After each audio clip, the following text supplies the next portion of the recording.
One, two, three, let's go.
One, two, three, let's go.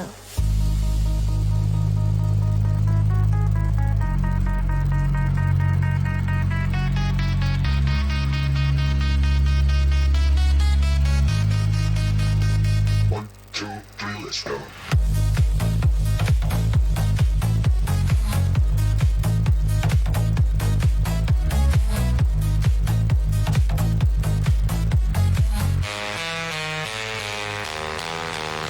I do it dum dum dum dum dum dum dum. I did it.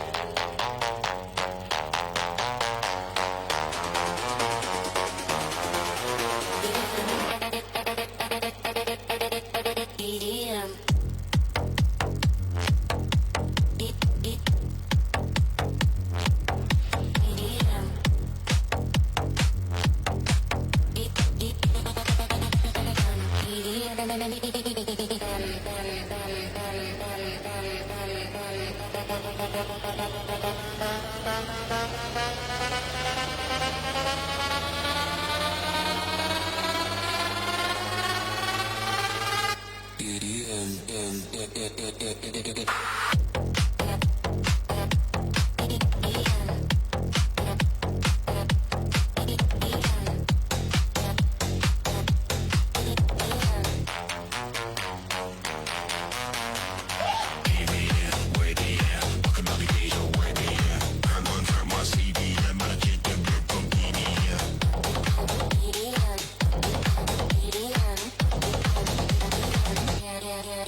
สวัสดีค่ะท่านผู้มีเกียรติที่เคารพทุกท่านค่ะ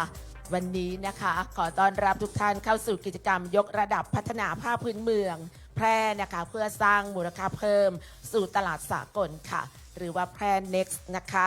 ซึ่งวันนี้ดิฉันนพมาศอินจันทร์ค่ะทำหน้าที่พิธีกรค่ะในส่วนของกิจกรรมวันนี้นะคะเป็นการแถลงข่าวนะคะแพร่ Next ค่ะศิลปะผ้าทอและงานหัตถกรรมสู่แฟชั่นสากลค่ะซึ่งวันนี้นะคะได้รับเกียรติจากท่านผู้ว่าราชการจังหวัดแพร่ค่ะท่านสมชัยเลิศประสิทธิพันธ์เป็นประธานในการแถลงข่าวค่ะเสียงปรบมือต้อนรับท่านผู้ว่าการจังหวัดแพร่ค่ะและนะคะยังได้รับเกียรติจากท่านประยูนปยานะคะอุตสาหกรรมจังหวัดแพร่ค่ะ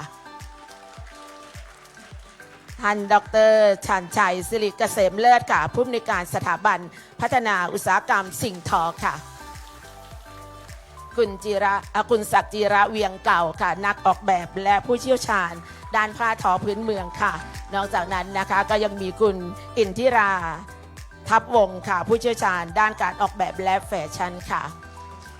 ตลอดจนท่านผู้มีเกียรติที่เคารพทุกท่านนะคะท่านหัวหน้าส่วนราชการท่านรองนายกเทศมนตรีเมืองแพร่ค่ะท่านผู้ประกอบการ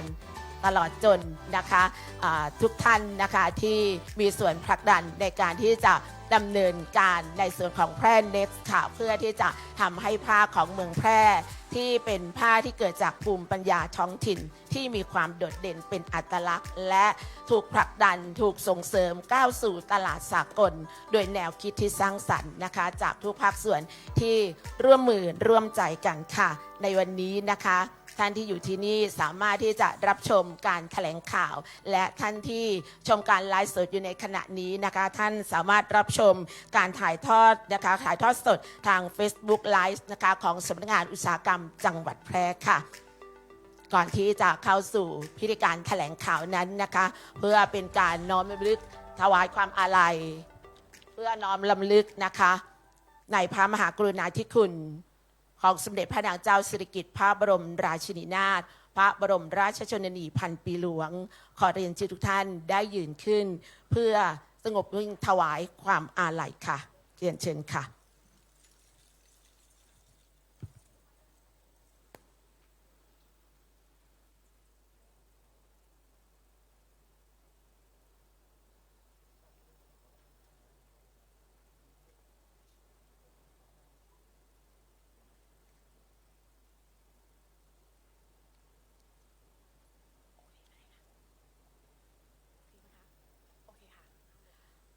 ขอบคุณทุกท่านค่ะเชิญนั่งค่ะท่านประธานในพิธีการแถลงข่าวและท่านผู้มีเกียรติที่เคารพทุกท่านค่ะสำหรับกิจกรรมวันนี้นะคะเป็นกิจกรรมยกระดับพัฒนาผ้าพื้นเมืองแพร่ของเราเพื่อสร้างมูลค่าเพิ่มสู่การตลาดสากลนะคะภายใต้โครงการที่มีชื่อว่าการส่งเสริมและสร้างมูลค่าผลิตภัณฑ์จากอัตลักษณ์และภูมิปัญญาท้องถิ่นสู่ตลาดยุคใหม่นั่นเองค่ะในวันนี้นะคะท่านจะได้รับชม VTR ค่ะซึ่งจะทำให้ทุกท่านได้รู้จักกิจกรรมที่เราจะดำเนินการก็คือแพร่ Next นะคะกิจกรรมยกระดับผ้าพื้นเมืองแพร่เพื่อสร้างมูลค่าเพิ่มสู่ตลาดสากลLocal Wisdom to Global นะคะประจำปีงบประมาณ 2,569 ค่ะพร้อมกับรับชมมินิแฟชั่นโชว์ในรูปแบบ Contemporary เพื่อสร้างแรงบันดาลใจในการสร้างสรรค์ผลงานในการพัฒนาผลิตภัณฑ์ผ้าเมืองแพร่สู่สากลค่ะและในโอกาสต่อไปนี้นะคะท่านจะได้รับชม VTR ขอเรียนเชิญชมได้เลยค่ะ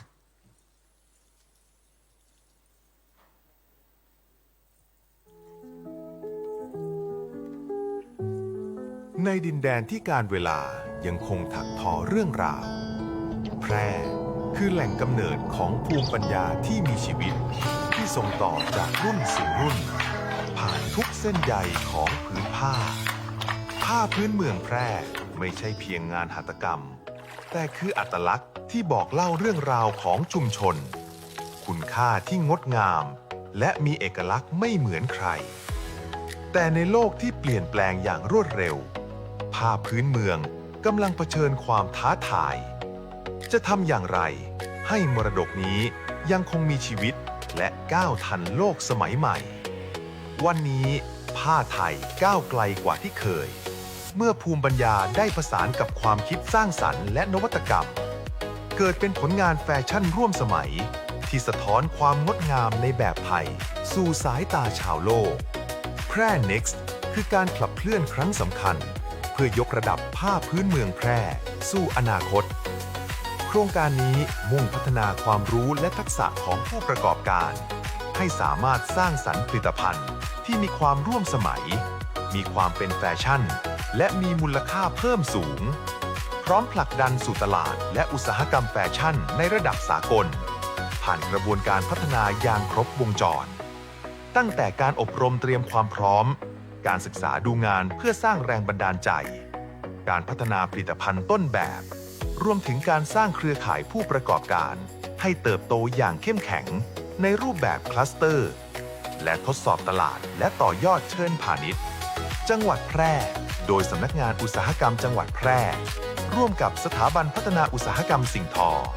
จึงได้ดำเนินโครงการส่งเสริมและสร้างมูลค่าผลิตภัณฑ์ จากอัตลักษณ์และภูมิปัญญาท้องถิ่น สู่ตลาดยุคใหม่ Local Wisdom to Global ยกระดับพัฒนาผ้าพื้นเมืองแพร่ เพื่อสร้างมูลค่าเพิ่มสู่ตลาดสากล จากรากเหง้าท้องถิ่น สู่การสร้างสรรค์ที่ไร้พรมแดน ผ้าพื้นเมืองแพร่กำลังก้าวสู่เวทีโลก ในฐานะงานศิลป์ที่สวมใส่ได้ และสะท้อนคุณค่าความยั่งยืนอย่างแท้จริง แพร่ Next เปลี่ยนผ้าถิ่นให้เป็นงานศิลป์ที่คนทั้งโลกอยากสวมใส่ เพราะผ้าไทยคือรากเหง้าแห่งความงดงามที่พร้อมก้าวไปข้างหน้าอย่างสง่างาม และยั่งยืน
Ballad so sweet like mango, boy it takes two to tango.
ตัวนี้นะคะได้รับแรงบันดาลใจ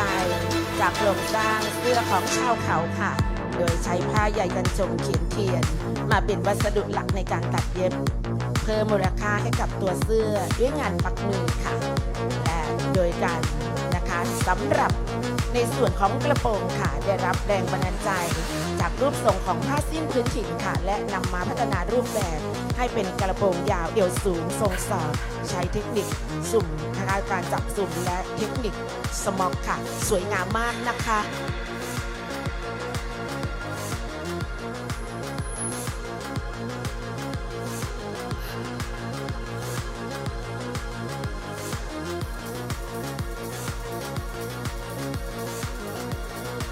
ห้อมรักค่ะสำหรับชุดนี้นะคะเป็นเสื้อผ้า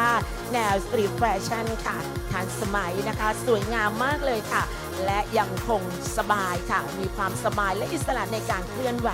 ผสมผสานกับเทคนิคการสร้างลวดลายด้วยหมึกครามค่ะที่ช่วยเพิ่มมิติและพื้นผิวบนผืนผ้ายกระดับลายทอแบบดั้งเดิมให้กลายเป็นงานศิลปะสิ่งทอร่วมสมัยสวยงามมากนะคะเทคโนโลยีนาโนซิงค์ค่ะเพื่อเพิ่มคุณสมบัติของผ้าพื้นเมืองให้เหมาะสมกับการใช้งานจริงค่ะ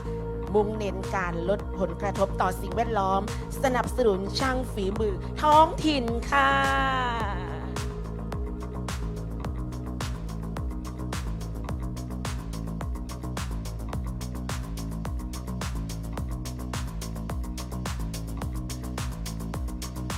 แบรนด์ข้ามพลค่ะชุดนี้นะคะมาแบบเท่ๆค่ะผลงานชุดนี้ใช้ผ้าทอมือค่ะและเป็นงานทำมือนะคะเพิ่มมูลค่าผ้าสีขาวค่ะด้วยการใช้เทคนิคเพ้นท์ครามธรรมชาติและปักเพิ่มด้วยใยกันชงลูกเดือยและผ้าฝ้ายค่ะเป็นชุดที่สวยงามอีกชุดหนึ่งนะคะเท่และสวยงามค่ะสำหรับยุคสมัยใหม่นะคะ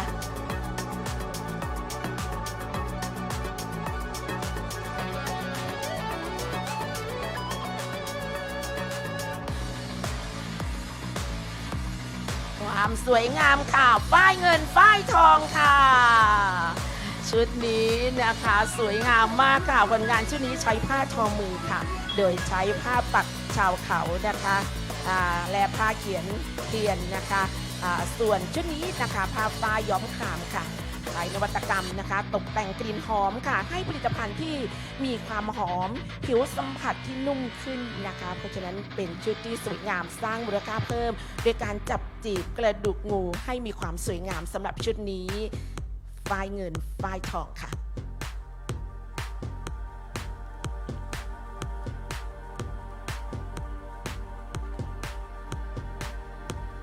และชุดเท่ๆต่อไปนะคะหม้อห้อมแพรค่ะนี่คือชุดนะคะเสื้อแจ็คเก็ตโครงสร้างสถาปัตยกรรมค่ะผสมผสานเทคนิคการตัดต่อผ้าเพื่อสร้างมิติบนเรือนร่างนะคะใช้ผ้าทอมือ4พื้นค่ะด้านหน้าท่านจะสังเกตเห็นว่ากระเป๋าด้านหน้าคู่ดีไซน์นะคะที่เกิดจากการซ้อนเลเยอร์ผ้าค่ะและกางเกงคาร์โก้นะคะเป็นผสมผสานระหว่างฟังก์ชันของกางเกงกับภูมิปัญญาของชาติพันธุ์นั่นเองค่ะเท่ๆนะคะสวยงามค่ะสำหรับชุดนี้นะคะจากมอฮอมแพรค่ะ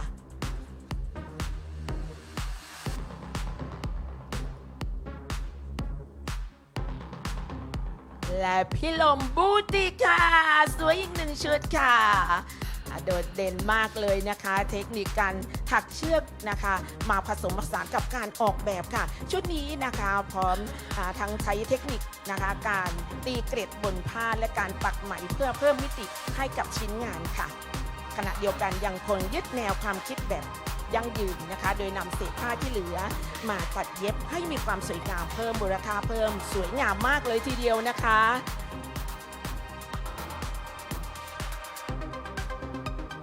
ชุดนี้ค่ะหลงฮักฝ้ายค่ะดูแล้วจะต้องหลงรักแน่นอนนะคะผลงานชุดนี้ใช้ผ้าทอมือค่ะตัวเสื้อขึ้นรูปดอกไม้พระพฤกษ์ลิลลี่ค่ะด้วยเทคนิคนะคะเอบิเกนะคะเพื่อเพิ่มมิติคุณค่าของผ้าทอมือค่ะส่วนกระโปรงนะคะพัฒนาโครงสร้างจากผ้าสิ้นแบบฝ้ายสามารถปรับขนาดและถอดแยกพร้อมกับแนวความคิดสร้างสรรค์ค่ะสวยงามมากจริงๆนะคะชุดนี้สามารถสวมใส่ได้ทุกบริบทในปัจจุบันค่ะ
ขอเสียงปรบมือกับมินิแฟชั่นโชว์ค่ะสวยงามนะคะนี่คือ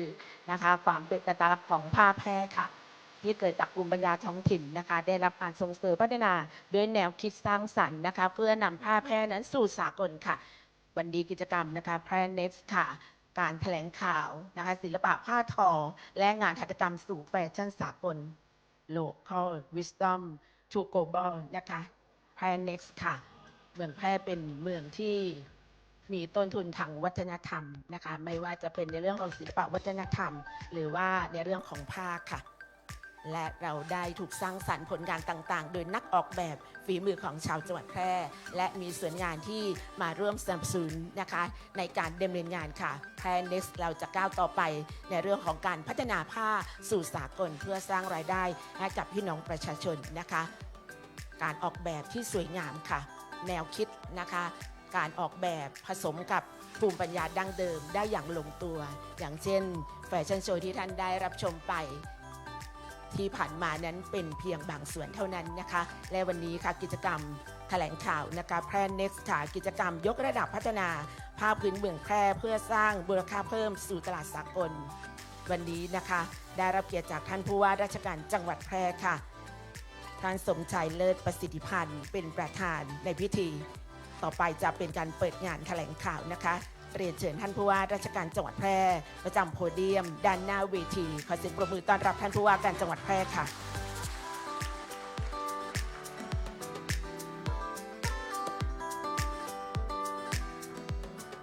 และขอเชิญท่านประยุนใบยาอุตสาหกรรมจังหวัดแพร่ได้กล่าวรายงาน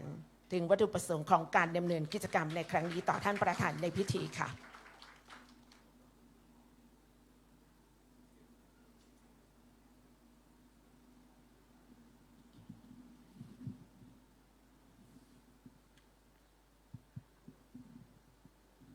เรียนผู้ว่าราชการจังหวัดแพร่ท่านสมชัยเลิศประสิทธิพันธ์ท่านหัวหน้าส่วนราชการผู้แทนภาคเอกชนผู้บริหารสถาบันพัฒนาอุตสาหกรรมสิ่งทอผู้ประกอบการและสื่อมวลชนทุกท่านกับผมขอขอบคุณท่านผู้ว่าราชการจังหวัดแพร่เป็นอย่างยิ่งที่ได้ให้เกียรติมาเป็นประธานในงานแถลงข่าวแพร่ Kick Off แพร่ Next กิจกรรมยกระดับพัฒนาภาคพื้นเมืองแพร่เพื่อสร้างมูลค่าเพิ่มสู่ตลาดสากลภายใต้โครงการส่งเสริมและสร้างมูลค่าเพิ่มผลิตภัณฑ์จากอัตลักษณ์และภูมิปัญญาท้องถิ่นสู่ตลาดยุคใหม่นะครับ Local Wisdom to Global ประจำปีงบประมาณพศ 2569 ในวันนี้นะครับจังหวัดแพร่เป็นแหล่งผลิตผ้าทอพื้นเมืองที่มีเอกลักษณ์โดดเด่นและมีรากฐานจากภูมิปัญญาท้องถิ่นที่สืบทอดกันมาเป็นอย่างยาวนานนะอย่างไรก็ตามในการพัฒนาผลิตภัณฑ์ผ้าทอของจังหวัดแพร่เองก็ยังคงเผชิญกับข้อจำกัดในการพัฒนาในหลายมิตินะครับทั้งในด้านของการออกแบบการผลิตคุณภาพมาตรฐานและการตลาดซึ่งส่งผลต่อความสามารถในการแข่งขันในตลาดทั้งในประเทศและต่างประเทศนะด้วยเหตุนี้เองทางจังหวัดแพร่จึงได้ดำเนินโครงการพัฒนาผลิตภัณฑ์ผ้าพื้นเมืองอย่างต่อเนื่องนะครับเพื่อยกระดับองค์ความรู้ด้านการออกแบบและกระบวนการผลิตควบคู่กับการสร้างมูลค่าเพิ่มให้แก่ผลิตภัณฑ์ในพื้นที่โดยได้รับความร่วมมือจากสถาบันพัฒนาอุตสาหกรรมสิ่งทอในการที่เป็นที่ปรึกษาและสนับสนุนการดำเนินกิจกรรมต่างๆนะครับโครงการนี้มีวัตถุประสงค์สำคัญเพื่อยกระดับองค์ความรู้และทักษะของผู้ประกอบการผ้าทอผ้าพื้นเมืองในจังหวัดแพร่พัฒนาผลิตภัณฑ์ให้มีความร่วมสมัยมีความเป็นแฟชั่นและมีความสร้างมูลค่าเพิ่มสูงพร้อมทั้งผลักดันสู่ตลาดและอุตสาหกรรมแฟชั่นในระดับสากลรวมถึงการสร้างเครือข่ายความเข้มแข็งผู้ประกอบการในรูปแบบของคลัสเตอร์ภายใต้แนวคิดหลักเรื่องของแพร่ Next เปลี่ยนผ้าถิ่นให้เป็นงานศิลป์ที่คนทั้งโลกอยากสวมใส่นะครับโดยกิจกรรมภายใต้โครงการประกอบไปด้วยการอบรมให้ความรู้เพื่อเตรียมความพร้อมสู่สากลการศึกษาดูงานเพื่อสร้างแรงบันดาลใจการพัฒนาผลิตภัณฑ์ต้นแบบการสร้างเครือข่ายผู้ประกอบการรวมถึงการจัดแสดงผลงานและทดสอบตลาดนะครับสุดท้ายนี้กับผมก็หวังเป็นอย่างยิ่งว่าโครงการดังกล่าวจะเป็นกลไกสำคัญในการยกระดับภาพพื้นเมืองของจังหวัดแพร่ให้สามารถสร้างมูลค่าเพิ่มและก้าวสู่เวทีสากลได้อย่างภาคภูมิและยั่งยืน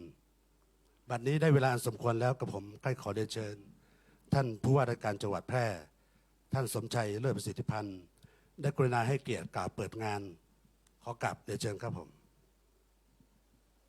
ท่านอุตสาหกรรมจังหวัดแพร่ท่านหัวหน้าส่วนราชการประจำจังหวัดแพร่ท่านผู้บริหารองค์กรภาคเอกชนนะครับท่านผู้บริหารสถาบันพัฒนาอุตสาหกรรมสิ่งทอนะครับท่านผู้ประกอบการพี่น้องสื่อมวลชนและท่านผู้มีเกียรติทุกท่านครับวันนี้รู้สึกเป็นเกียรตินะครับแล้วก็มีความยินดีเป็นอย่างยิ่งเลยนะครับที่ผมได้มาเป็นประธานนะครับในพิธีเปิดงานแถลงข่าวแพร่ Kick Off หรือแพร่ Next นะครับกิจกรรมที่จะยกระดับพัฒนาผ้าพื้นเมืองนะครับเพื่อสร้างมูลค่าเพิ่มสู่ตลาดสากลนะครับภายใต้โครงการส่งเสริมและสร้างมูลค่าผลิตภัณฑ์จากอัตลักษณ์และภูมิปัญญาท้องถิ่นสู่ตลาดยุคใหม่ Local Wisdom to Global ประจำปีงบประมาณพศ 2569 ในวันนี้นะครับก่อนอื่นเลยนะครับก็ต้องขอชื่นชมนะครับสำนักงานอุตสาหกรรมจังหวัดแพร่นะครับตลอดจนผู้บริหารสถาบันพัฒนาอุตสาหกรรมสิ่งทอนะครับที่วันนี้จัดงานนะครับได้ยิ่งใหญ่จริงๆเนี่ยไม่น่าจัดในห้องแคบๆแห่งนี้เลยนะครับดูนะครับ ผมว่าน่าจะร้อนกันแล้วนะแอร์เท่าไหร่ก็คงไม่พอนะครับอากาศร้อนไม่พอนะครับคนในห้องนี้ยังเยอะด้วยนะครับผมคิดว่าอันนี้น่าจะเป็นกิจกรรมที่ได้รับความสนใจจากพี่น้องประชาชนเนี่ยจริงๆน่าจะไปจัดสถานที่ข้างนอกนะครับให้พี่น้องประชาชนได้มีโอกาสนะครับมาดูแฟชั่นน้องๆที่มาเดินแฟชั่นเมื่อสักครู่นี้ถ้าผมจำไม่ผิดรู้สึกจะ5 คนใช่ไหม5 หรือ 7นะครับนะก็มีผลิตภัณฑ์เสื้อผ้าอะไรที่เราหลายท่านอาจจะไม่เคยเห็นเราอาจจะไม่เคยรู้นะครับเป็นวิวัฒนาการนะครับของการผ้าไทยผ้าของจังหวัดแพร่นะครับที่ได้ไปนำไปประยุกต์นะครับเพื่อให้เหมาะสมกับยุคสมัยนะครับเมื่อกี้นั่งอยู่สักครู่หนึ่งเนี่ยนะครับผมก็คิดไปเล่นๆเมื่อไหร่ผ้าแพร่เนี่ยจะได้ไปปรากฏตัวอยู่บนมิลานนะครับเวทีเดินแบบที่มิลานที่ฝรั่งเศสนะครับที่นิวยอร์กนะครับเห็นว่าเดือนสิงหาคมนะครับที่จะถึงนี้นะครับเซี่ยงไฮ้จะมีการจัดเดินแฟชั่นโชว์เป็นครั้งแรกของประเทศจีนนะครับถ้าผ้าแพร่เราได้มีโอกาสไปที่ณเวทีแห่งนั้นผมเชื่อว่าคนทั้งโลกนะครับน่าจะอยากมาซื้อผ้าที่แพร่นี้หรืออยากซื้อผ้าของแพร่ไปไว้ตัดเย็บเป็นชุดประจำกายประจำตัวนะครับเมื่อตอนสมัยผมเริ่มรับราชการใหม่ๆเมื่อปี 2535 โดยประมาณนะครับก็ถ้าหากมีพวกผ่านมาแถวนี้ผมก็ต้องฝากซื้อผ้ามอห่อมเสื้อมอห่อมนะครับสมัยก่อนนี้นะครับเสื้อมอห่อมมีอยู่2แบบหนึ่งก็คือแบบเสื้อกุยเฮงของคนจีนที่ใส่อยู่นะครับแบบที่2ก็คือเป็นเสื้อซาฟารีนะครับมีอยู่แค่2แบบนะครับเพราะฉะนั้นฝากเพื่อนฝากพวกซื้อบอกถ้ามาอบรมเชียงรายผ่านแพร่ไหมขากลับผ่านแวะซื้อผ้ามอห่อมให้หน่อยสมัยก่อนเราก็จะได้ยินแต่ว่ามาแพร่ต้องซื้อผ้ามอห่อมแต่จริงๆแล้วหลังจากที่ผมมาเป็นผู้ว่าที่นี่พบว่ามันไม่ใช่เฉพาะผ้ามอห่อมเท่านั้นนะครับผ้าแพร่ยังมีอีกหลายแบบนะครับอย่างเช่นผ้าสิ้นตีนจกที่อำเภอรองนะครับอย่างนี้เป็นต้นผ้าพื้นเมืองผ้าของชนเผ่านะครับเราล้วนมีเอกลักษณ์ดีๆทั้งนั้นแต่เชื่อไหมครับคนที่อื่นเนี่ยไม่รู้หรอกครับว่าจังหวัดแพร่เรามีผ้าเหล่านี้ด้วยนะครับคนที่อื่นจะรู้แต่ว่ามาแพร่ก็ต้องซื้อหม้อห้อมแล้วก็หม้อห้อมนะครับเพราะฉะนั้นเนี่ยเวทีนี้นะครับการจัดโครงการนี้ขึ้นมาผมคิดว่านี่คือโอกาสของผู้ประกอบการจังหวัดแพร่ที่มีทำประกอบการเกี่ยวกับเรื่องของผ้าต่างๆนะครับจะได้มีโอกาสนะครับในการพัฒนาผ้าพื้นเมืองของเรานะครับให้ไปที่รู้จักนะครับ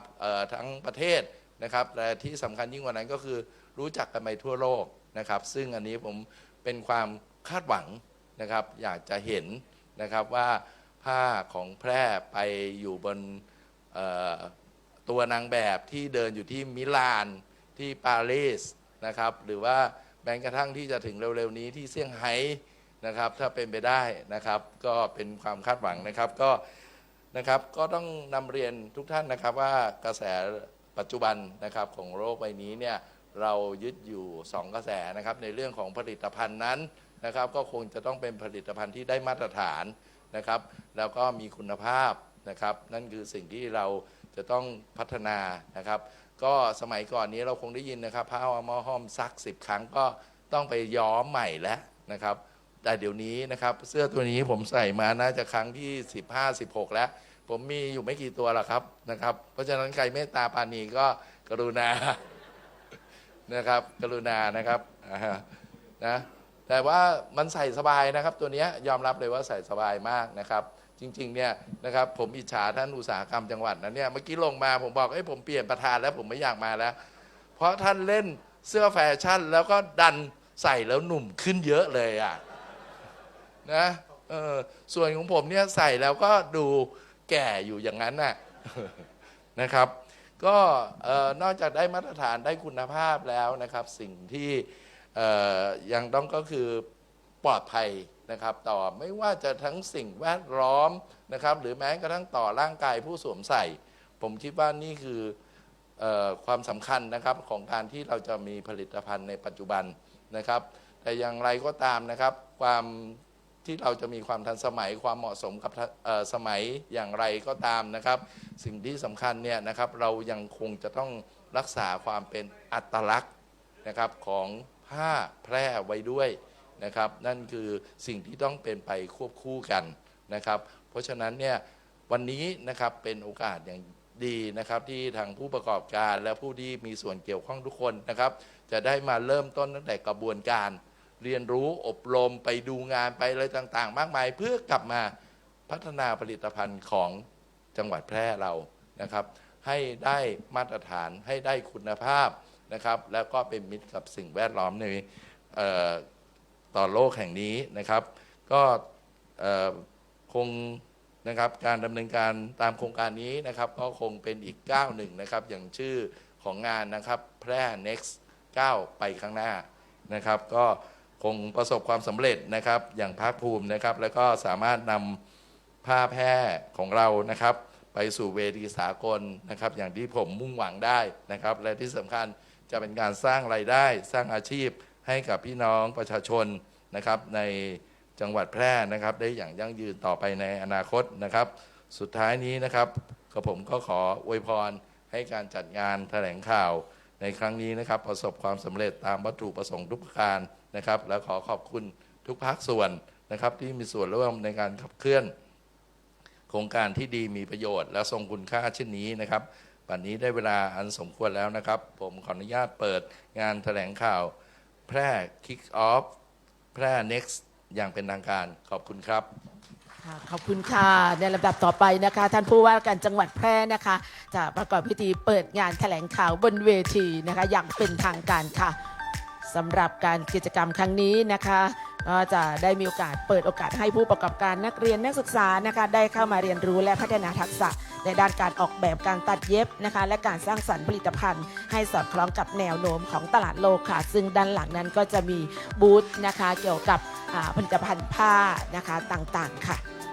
บนเวทีแห่งนี้นะคะจะได้รับเกียรติจากท่านผู้ว่าราชการจังหวัดแพร่ค่ะประกอบพิธีเปิดนะคะค่ะเรียนเชิญค่ะซึ่งนะคะแพร่ Next นะคะศิลปะผ้าทอและงานหัตถกรรมสู่แฟชั่นสากลนะคะ Local Wisdom to Global ค่ะเวทีแห่งนี้นะคะก็จะ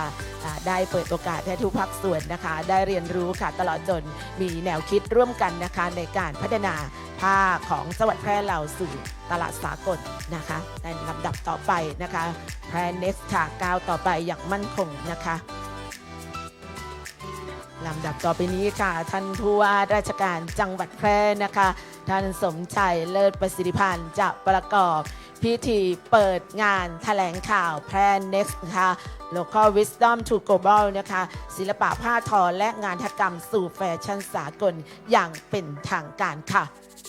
ท่านนะคะค่ะเรียนเชิญค่ะท่านประธานสภาอุตสาหกรรมจังหวัดแพร่ท่านอัครวัฒน์นะคะธีรรัตน์นิติคุณค่ะค่ะซึ่งนะคะเรียนเชิญนะคะท่านเรียนเชิญท่านดร.จันใจสิริเกษมเลิศนะคะผู้อำนวยการสถาบันพัฒนาอุตสาหกรรมสิ่งทอค่ะค่ะและเรียนเชิญท่านอาจารย์ช้างนะคะท่านศักดิ์จิระเวียงเก่านักออกแบบและผู้เชี่ยวชาญด้านผ้าทอพื้นเมืองค่ะค่ะเรียนเชิญนะคะคุณอินทิราทัพวงศ์ผู้เชี่ยวชาญด้านการออกแบบและแฟชั่นค่ะและเรียนเชิญนะคะในส่วนของท่านตัวแทนจากองค์การบริหารส่วนจังหวัดแพร่นะคะท่านเสรีทรงศักดิ์ค่ะเลขานุการนายกอบจ.แพร่ค่ะตัวแทนนะคะ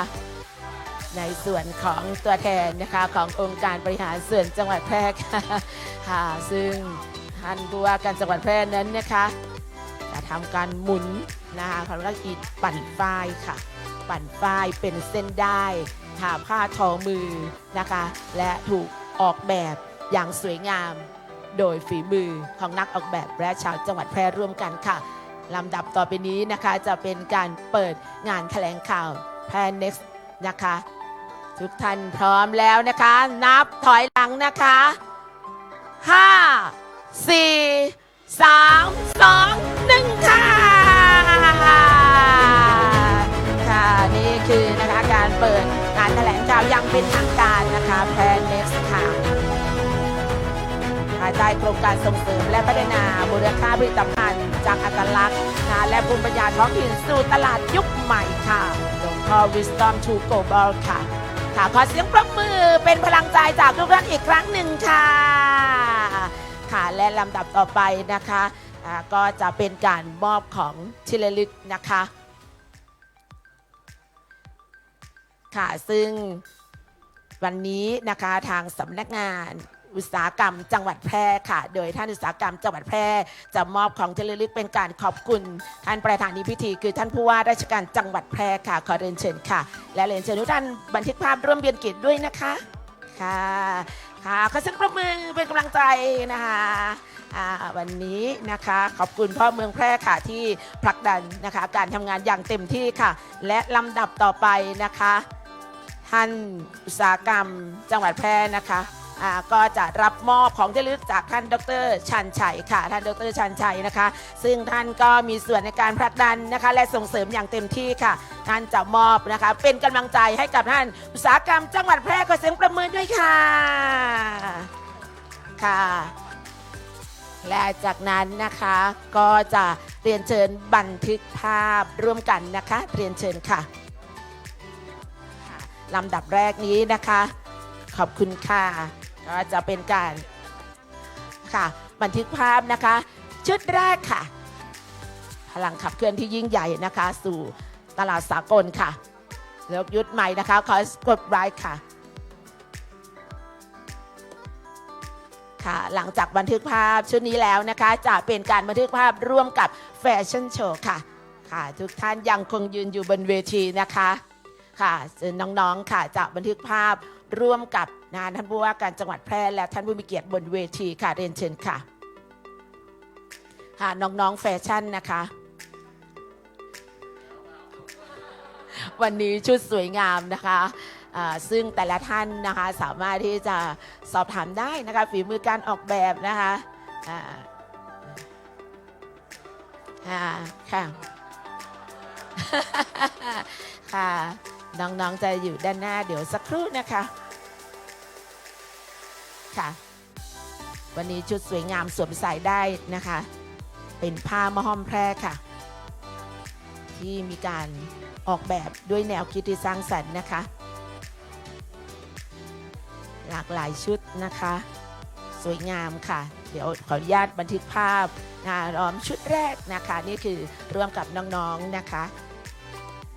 ของจังหวัดแพร่เราค่ะจากนั้นนะคะชุดต่อไปนะคะท่านที่อยู่บนเวทีก็จะอยู่เหมือนเดิมแต่ว่าจะเป็นการบันทึกภาพร่วมกับท่านหัวหน้าส่วนราชการที่อยู่ฝากด้านนี้นะคะซ้ายมือของเวทีค่ะค่ะหลังจากน้องๆนะคะที่บันทึกภาพแล้วนะคะค่ะค่ะเรียนเชิญท่านหัวหน้าส่วนค่ะค่ะท่านบุญทองค่ะรองนายกเทศมนตรีเมืองแพร่นะคะท่านคลังจังหวัดฝั่งนู้นก่อนนะคะพร้อมด้วยหอการค้าค่ะท่านประชาสัมพันธ์จังหวัดค่ะนะคะหลายหน่วยงานนะคะวิทยาลัยอาชีวศึกษาท่านอุตุนิยมวิทยาค่ะท่านหัวหน้าส่วนราชการนะคะค่ะบันทึกภาพร่วมกันถือว่าทุกภาคส่วนนั้นมีความสำคัญนะคะในการที่จะทำให้แพร่ Next ของเรานะคะบรรลุตามเป้าหมายที่เราวางไว้นั่นก็คือเมืองแพร่นะคะแพร่สู่ตลาดสากลนั่นเองค่ะนะคะค่ะวันนี้นะคะเดี๋ยวอีกสักครู่หนึ่งนะคะฟังนี้เตรียมตัวด้วยนะคะBCG ค่ะค่ะค่ะเว้นตรงกลางไว้นิดนึงนะคะขยับนิดนึงค่ะโอเคคนถ่ายรูปเริ่มงงค่ะบันทึกภาพนะคะขอมองกล้องค่ะด้านหน้าค่ะรอยยิ้มคือพลังใจค่ะที่เราจะก้าวสู่ต่อไปนะคะ ในเรื่องของการพัฒนาคุณภาพผ้าแพทย์ค่ะ และนะคะเราจะก้าวไปพร้อมกับความร่วมมือจากสื่อมวลชนทุกท่านด้วยนะคะ วันนี้ต้องขอบคุณค่ะ มาร่วมทำข่าวแบบพร้อมเพรียงเลยทีเดียว หวังว่าเราจะเผยแพร่กิจกรรมนี้สร้างความรู้ความเข้าใจกับพี่น้องประชาชน และผู้ประกอบการ ตลอดจนพี่น้องประชาชนทุกท่านได้รับทราบและสนใจสมัครเข้าร่วมโครงการกับเราได้นะคะ ขอบคุณค่ะท่านหัวหน้าส่วนราชการนะคะนั่งได้เลยค่ะต่อไปฝั่งนี้ค่ะฝั่งนี้ท่านจ่าจังหวัดนะคะท่านท่องเที่ยวและกีฬาจังหวัดแพร่นะคะท่านผู้ในวยการการท่องเที่ยวแห่งประเทศไทยสำนักงานแพร่นะคะจากศูนย์พัฒนาราษฎรพื้นที่สูงค่ะจากเทศบาลตำบลทุ่งโฮงค่ะนะคะจากทุกภาคส่วนค่ะ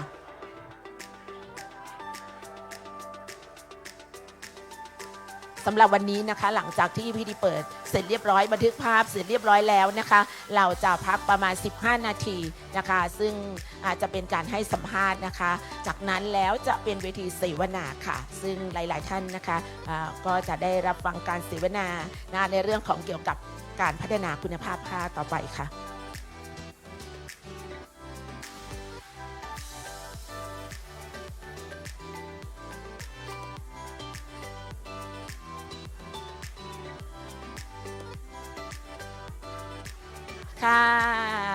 ค่ะและเรียนเชิญทีมงานสำนักงานอุตสาหกรรมจังหวัดแพร่ค่ะ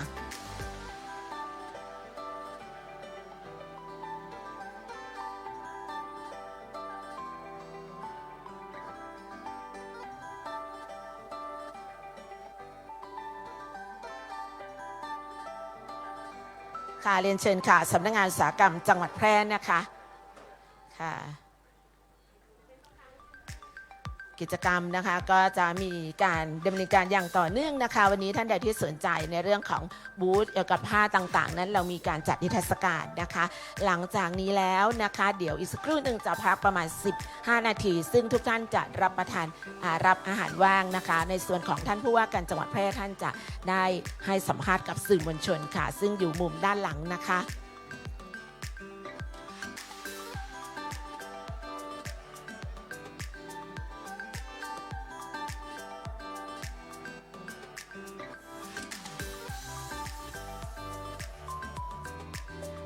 หลังจากนั้นนะคะเรียนเชิญทุกท่านนั่งประจำที่ค่ะแล้วท่านผู้ว่าราชการจังหวัดแพร่ท่านจะเดินลงไปด้านหน้าเวทีหันหน้ามาทางเวทีสื่อมวลชนจะอยู่บนเวทีนะคะเรียนเชิญพี่ๆสื่อมวลชนค่ะเราจะมาถ่ายรูปเซลฟี่ด้วยกันนะคะเรียนเชิญพี่ๆสื่อมวลชนค่ะบนเวทีเลยค่ะท่านผู้ว่าการจังหวัดจะยืนอยู่ด้านหน้านะคะและทุกท่านนะคะเรียนเชิญยืนขึ้นด้วยค่ะถ่ายรูปด้วยกันนะคะขยับนิดนึงค่ะขยับนิดนึงค่ะวันนี้นะคะเป็นภาพที่เราภูมิใจนะคะในส่วนของสื่อมวลชนนั้นมาทุกแขนงมาทุกชมรมนะคะตลอดจนถึงในส่วนของสำนักงานประชาสัมพันธ์จังหวัดแพร่และสถานีวิทยุกระจายเสียงแห่งประเทศไทยจังหวัดแพร่ด้วยนะคะต้องขอบคุณพี่ๆสื่อมวลชนเป็นอย่างมากเลยค่ะนะคะข้อมูลข่าวสารต่างๆนะคะคือการสร้างการรับรู้ให้กับพี่น้องประชาชนค่ะเมืองแพร่เราจะก้าวไปด้วยกันในเรื่องของการพัฒนาคุณภาพผ้าพื้นเมืองสู่สากลนะคะแพร่ Next ค่ะอีกสักครู่หนึ่งจะมีการเสวนาในเรื่องของเกี่ยวกับผ้านะคะพร้อมแล้วค่ะ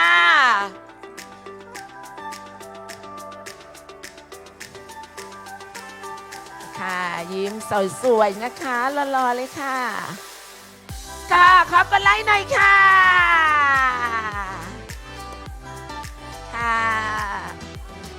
วิดีโอค่ะขยับหน่อยค่ะ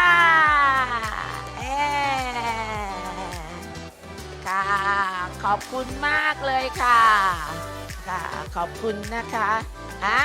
วันนี้เรามีสื่อมวลชนเรามีหลายแขนงนะคะนี่บอกไปเรื่อยๆค่ะ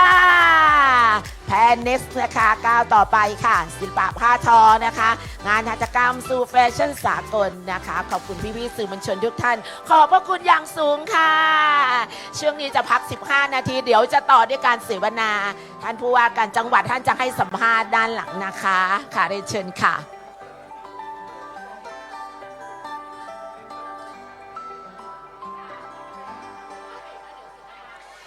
ท่านผู้มีเกียรติทุกท่านค่ะ เรียนเชิญท่าน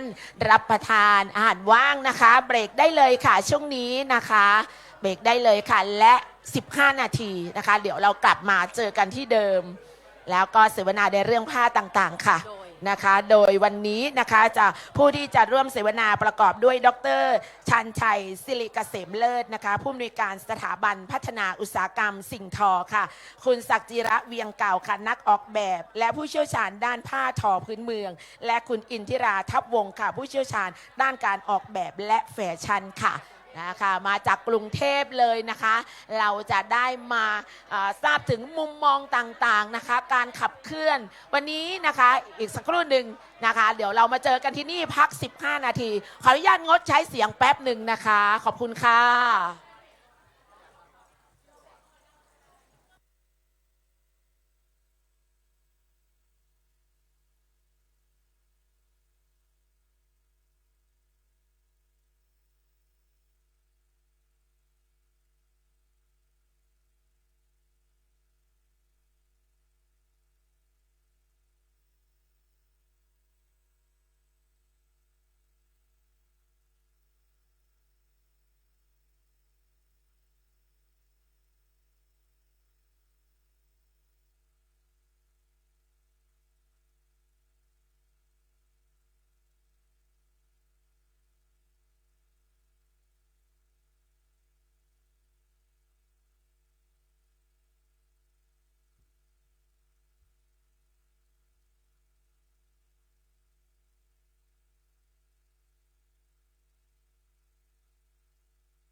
No big deal.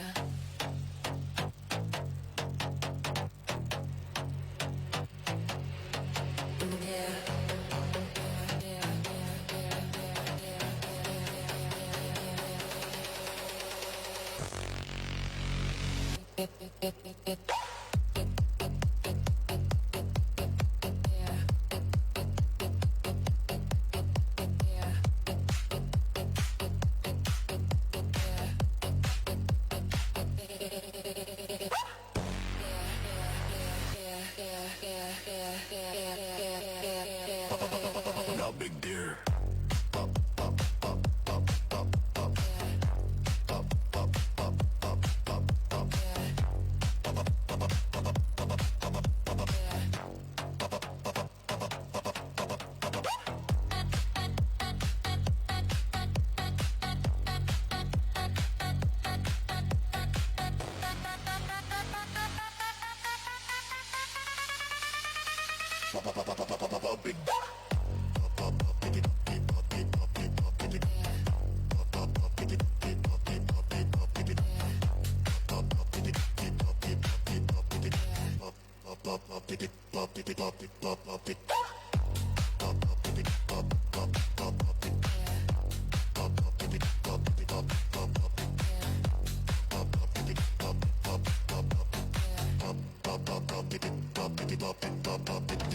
Lady, I'm on my mind.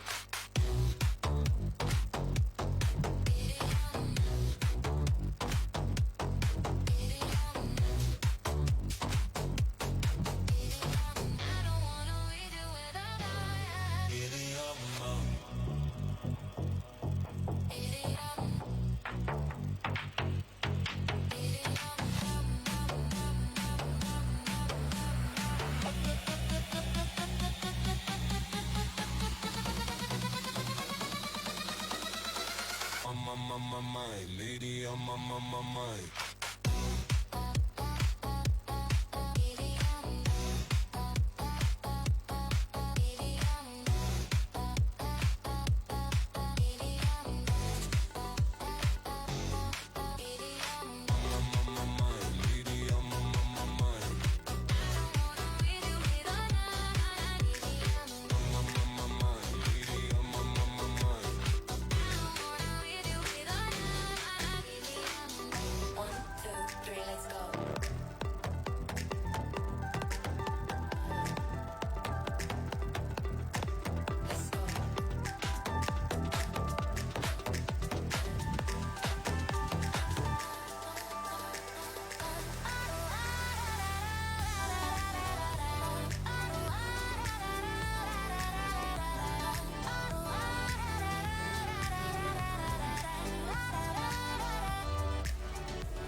สำหรับใครนะคะที่ทานเบรกเรียบร้อยแล้วนะคะ เดี๋ยวเรียนเชิญนะคะที่ห้องสัมมนาห้องเราได้เลยนะคะ ตอนนี้เสวนากำลังจะเริ่มขึ้นนะคะ มีข้อมูลความรู้ดีๆนะคะ มาฝากทุกคนเลยทีเดียวนะคะ เดี๋ยวเรียนเชิญเลยนะคะ มานั่งใกล้ๆก็ได้ค่ะ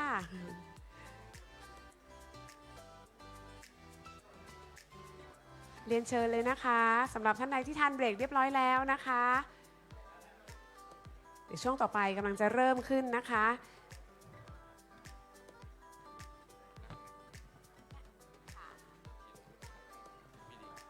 อ๋อผู้ดำเนินรายการนั่งไหนนั่งตรงไหนตัวอันนี้เป็นผู้ดำเนินรายการใช่ไหมคะเดี๋ยวตอนนี้กำลังขอเรียกก่อนเรียกให้คนมานั่งก่อนแล้วเดี๋ยวนั่งข้างนอก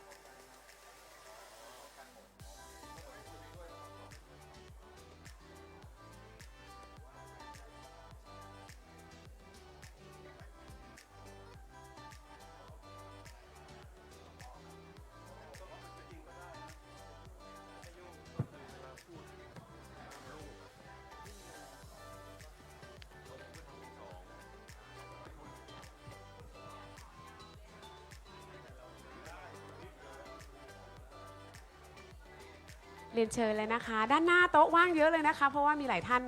นะคะก็กลับไปปฏิบัติหน้าที่ต่อนะคะเดี๋ยวเรียนเชิญทุกท่านนะคะด้านหน้าเลยค่ะ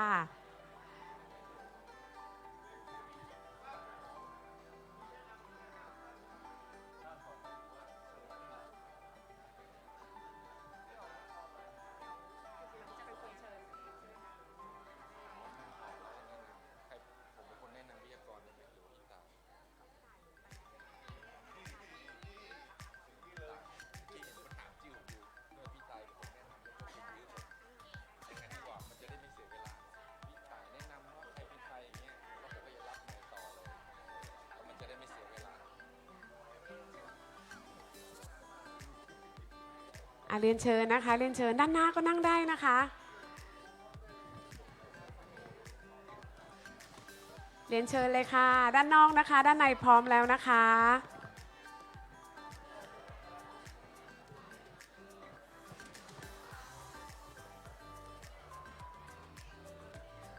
เรียนเชิญเลยค่ะ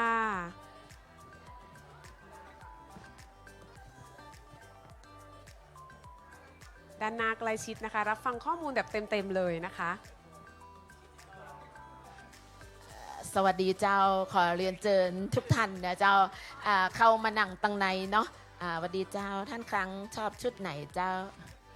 ชุดนี้ ปีนี้ผ้ามอหอมแปะถูกออกแบบได้อย่างสวยงามแล้ว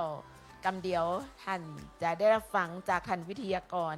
นะเจ้าซึ่งเป็นนักออกแบบเราจะได้หันมุมมองต่างๆเจ้าในการยกคุณภาพผ้านะเจ้าของเมืองแปะเรียนเชิญท่านติยูตั้งนอกนะเจ้าเรียนเชิญเจ้า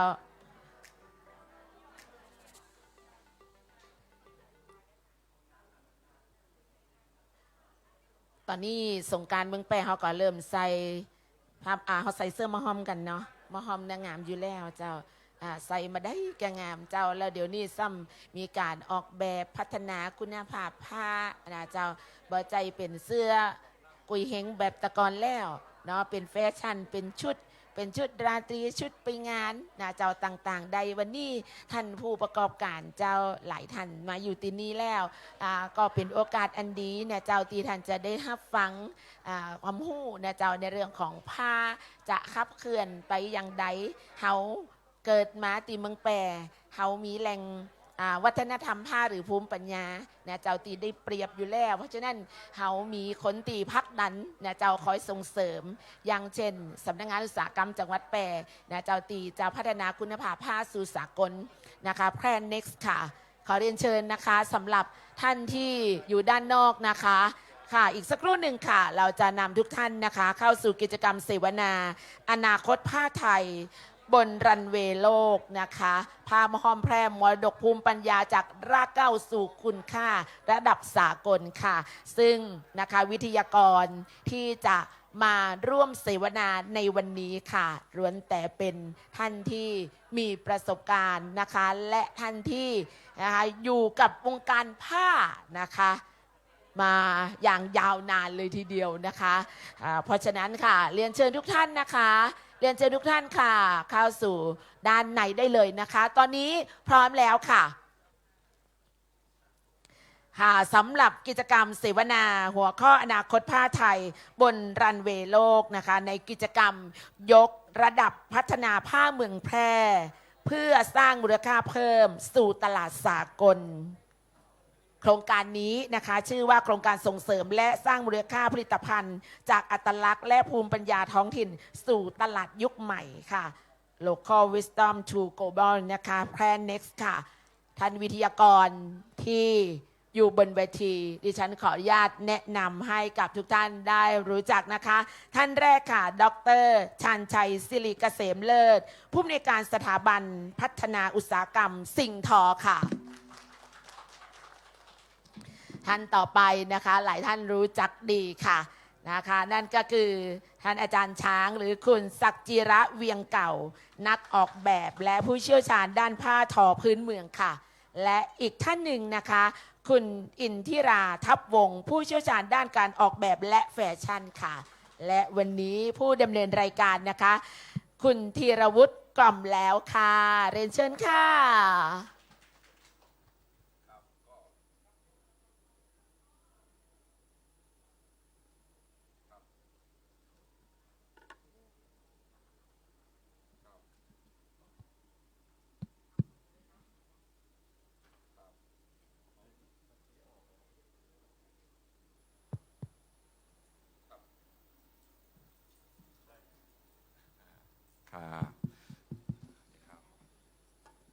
ครับก็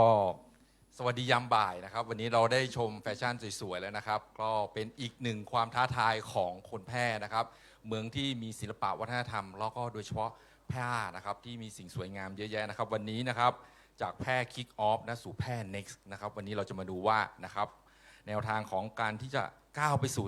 ระดับสากลนะครับ local wisdom to global เนี่ยเราจะเป็นยังไงครับวันนี้วิทยากรของเรานะครับเราเป็นโอกาสดีมากนะครับที่ชาวแพร่แล้วก็ผู้ประกอบการเกี่ยวกับผ้าต่างๆนะครับเราจะได้มาฟังวิทยากรนะครับอาจารย์ชาญชัยแล้วก็อาจารย์อินทิรานะครับแล้วก็พี่ช้างนะครับถือว่าเป็นไอดอลของทุกคนนะครับเพื่อเป็น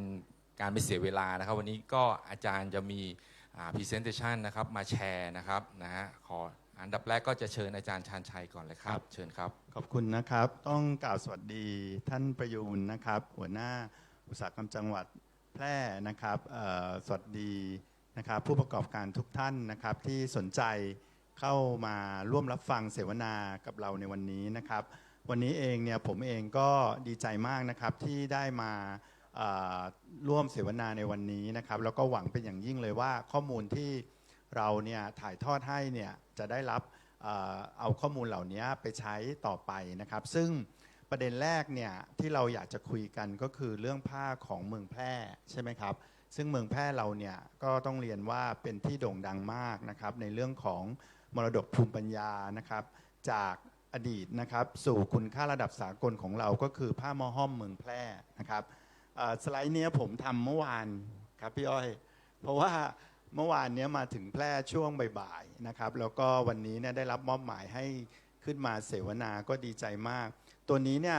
เมื่อวานเสิร์ชจากเว็บไซต์นะครับก็มีข้อมูลจาก9แหล่งข้อมูลว่าผ้ามอห้อมเนี่ยเป็นผ้าที่มีมานานแล้วนะครับของทางจังหวัดแพร่นะครับเป็นมรดกสีครามจากชาวไทยพวนนะครับซึ่งก็เป็นวัฒนธรรมที่สืบทอดกันมาเนี่ยมากกว่า100 ปีนะครับแล้วก็จากการดูข้อมูลเนี่ยเขาบอกว่าระยะเวลาเก็บเกี่ยวต้นห้อมเนี่ยจะอยู่ที่ประมาณ 6-8 เดือนนะครับซึ่งถือว่าเป็นพืชระยะสั้นเป็นพืชเศรษฐกิจได้นะครับแล้วก็ปริมาณใบสดต่อไร่เนี่ยจะอยู่ที่ประมาณ 1,266 กิโลกรัมนะครับและเราก็สามารถที่จะ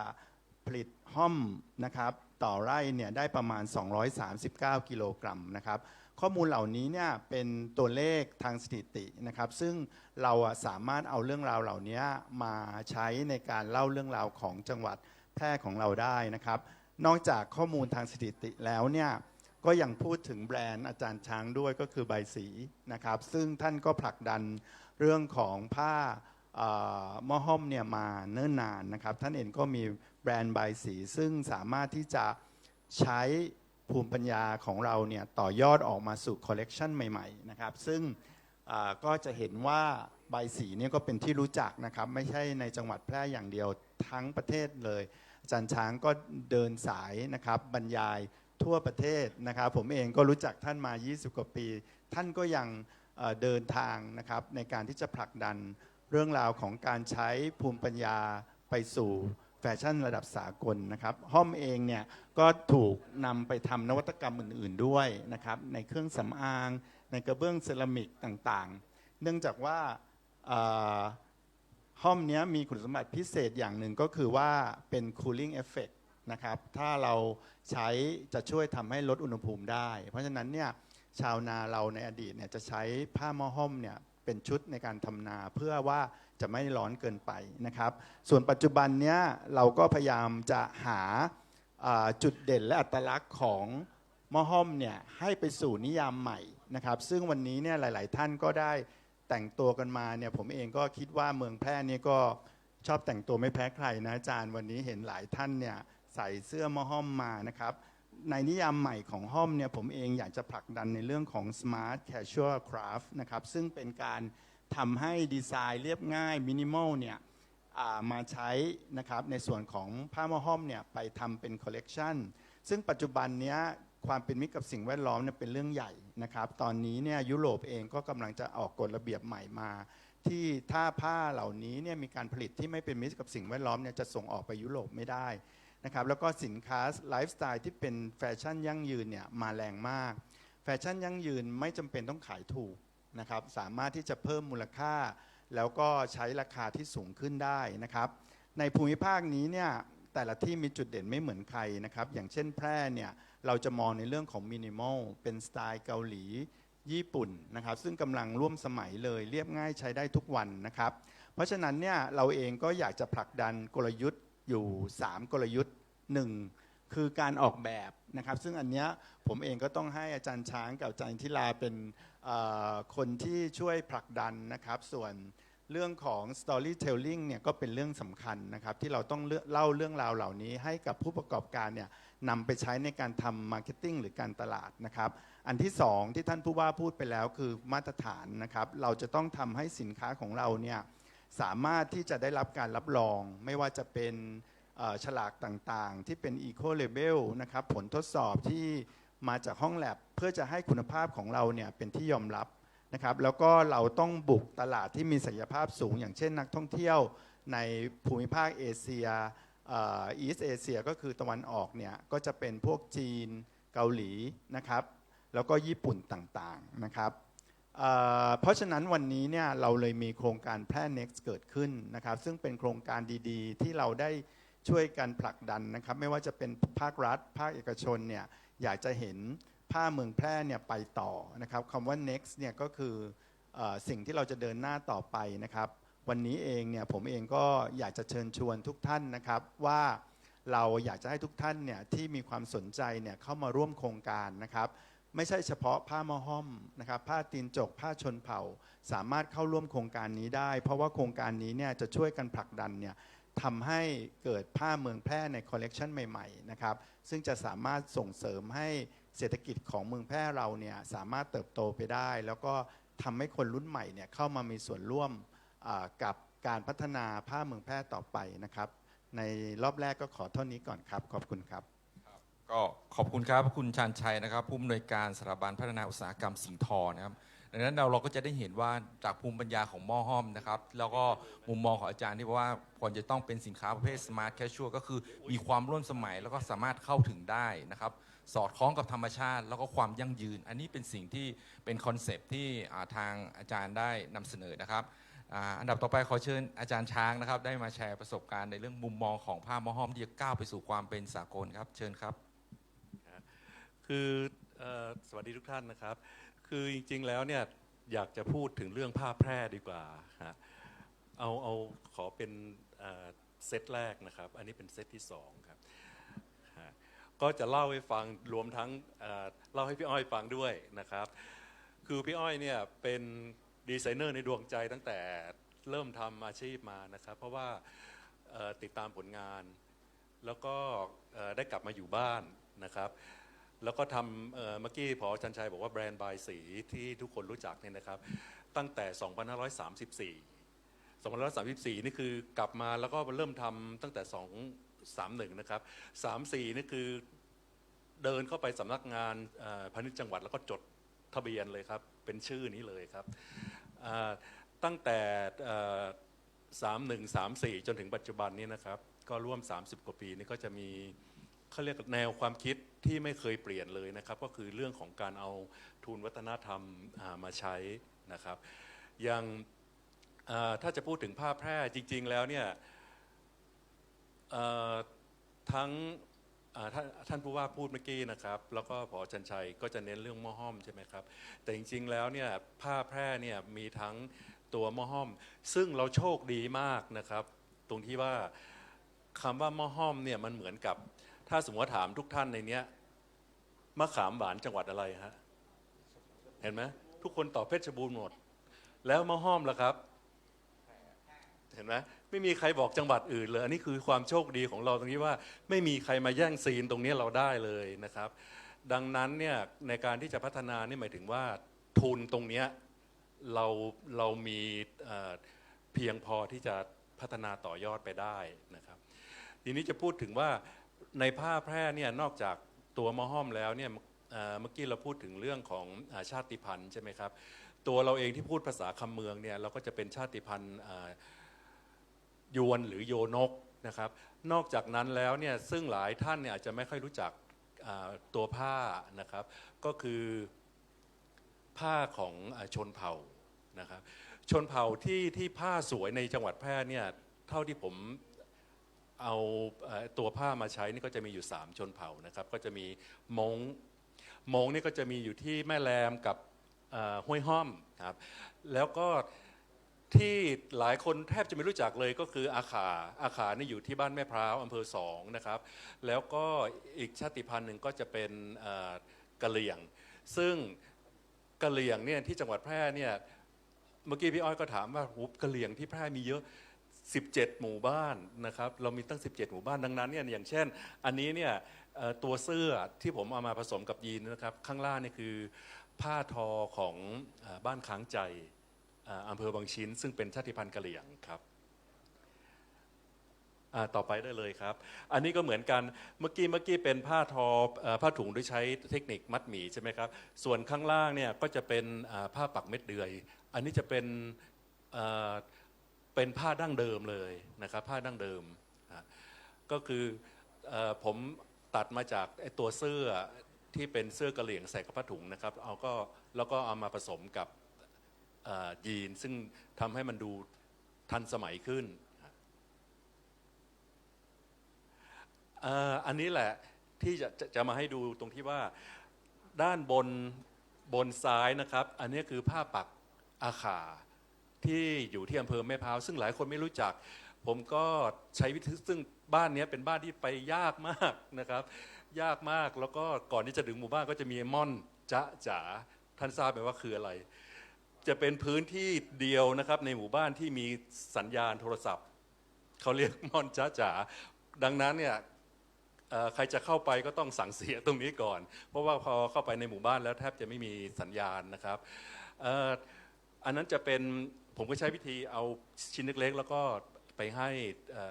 ช่างฝีมือประจำหมู่บ้านซึ่งที่นี่เนี่ยคำว่าช่างฝีมือประจำหมู่บ้านเนี่ยแทบจะไม่มีการสอนก็คือหมายถึงว่าเกิดมาเนี่ยเขาก็จะเห็น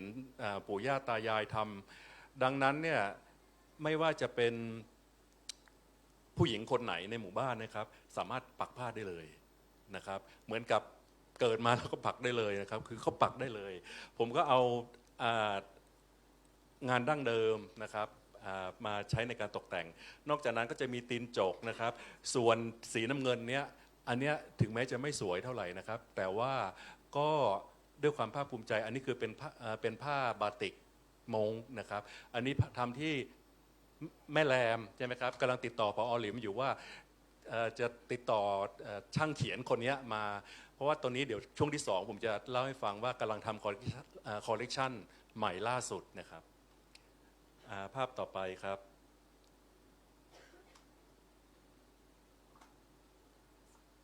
ได้ไหมภาพต่อไปภาพต่อไปไม่ใช่ครับภาพเมื่อกี้ครับภาพเมื่อกี้เนี่ยอันหนึ่งเนี่ยเป็นผลงานซึ่งหลายท่านเนี่ยไม่น่าเชื่ออันนี้ทราบไหมครับว่ามาจากไหนอันนี้คือผลงานฝีมือปักของผู้ต้องขังวงเล็บชายและไม่ใช่ตุ๊ดเป็นผู้ชายจริงๆครับซึ่งในนั้นเนี่ยมันบรรยากาศเนี่ยมันจะเป็นช่วงของบรรยากาศที่มันช้ามากเมื่อไหร่จะพรุ่งนี้เมื่อไหร่จะอีก7 วัน7 เดือนแล้วก็อีก17 ปีข้างหน้าดังนั้นเนี่ยเขามีเวลาที่จะเนี่ยผมเข้าไปสอนเนี่ยแทบจะไม่ต้องสอนเทคนิคการปักบอกแค่คร่าวๆไอเดียว่าเราอยากได้ประมาณไหนเขาสามารถจะปักได้อย่างสวยงามอันนี้ก็จะเป็นแหล่งงานฝีมืออีกอันหนึ่งที่ผมเอามาทำคอลเลกชันของผ้าแพร่ครับเดี๋ยวช่วงแรกพูดกันนี้ก่อนเดี๋ยวช่วงที่2จะพูดถึงเรื่องคอลเลกชันใหม่ครับครับก็อยากจะให้ทุกท่านได้เห็นข้อมูลของประสบการณ์ของแต่ละท่านนะครับอย่างพี่ช้างใน30 ปีแล้วที่ทำนะครับหลายคนนี่จะมองว่าแพร่เนี่ยมีเฉพาะหม้อห้อมที่โด่งดังท้องจริงหลักๆคือเรามีหม้อห้อมนะครับผ้าหม้อห้อมผ้าสิ้นตีนจกแล้วก็ผ้าชาติพันธุ์ก็ยังมีอยู่อีกหลายชาติพันธุ์นะครับแต่ว่าคนเนี่ยรู้จักเฉพาะแพร่เป็นเมืองหม้อห้อมนะครับดังนั้นในการสร้างสรรค์เนี่ยเราจะได้เห็นงานของพี่ช้างเนี่ยนะครับบายสีเนี่ยก็มาตลอด30 ปีที่ผ่านมานะครับเดี๋ยวอีกช่วงนึงเราจะมีการพูดคุยกันนะครับเดี๋ยวขอเชิญอาจารย์อินทิราก่อนครับเชิญครับสวัสดีนะคะอาจจะรู้จักกันบ้างหรือไม่รู้จักกันบ้างแต่ว่าอยู่วงการเกี่ยวกับแฟชั่นเนี่ยมาเกือบ40 ปีแล้วก็เคยทำเป็น Head Designer อยู่ที่ Just Spout นะคะก็เลยตอนนี้รู้สึกว่าพอมาวันนี้เราได้ความรู้เพิ่มแล้วรู้สึกว่าของเราไม่ได้จังหวัดนี้แพร่เนี่ยไม่ได้แพ้เลยแล้วก็เห็นของสวยงามเยอะเลยแล้วก็ภูมิใจที่อาจารย์ช้างได้แบบหยิบมาให้ดูเป็นร่วมสมัยนะคะที่เอามาให้ดูเนี่ยบางทีเราอาจจะไม่ได้ต้องนึกถึงเสื้อผ้าก็ได้ผ้าเราเนี่ยเราสามารถเอามาจัดเป็นผ้ารองจานผ้าอะไรได้หมดเลยนะคะเพราะฉะนั้นอาจจะต้องบางทีเรามีเสื้อผ้าแล้วเศษที่เหลือเราก็อาจจะมาทำเป็นพวกเนี่ยค่ะที่รองจานหรือเอามาตกแต่งอะไรได้อีกนะคะซึ่งพอเราทำเป็นมีคอนเซปต์อันนี้คือสำคัญคือ storytelling หรือคอนเซปต์ทำให้งานเราดูชัดเจนขึ้นนะคะอันนี้ก็ส่วนที่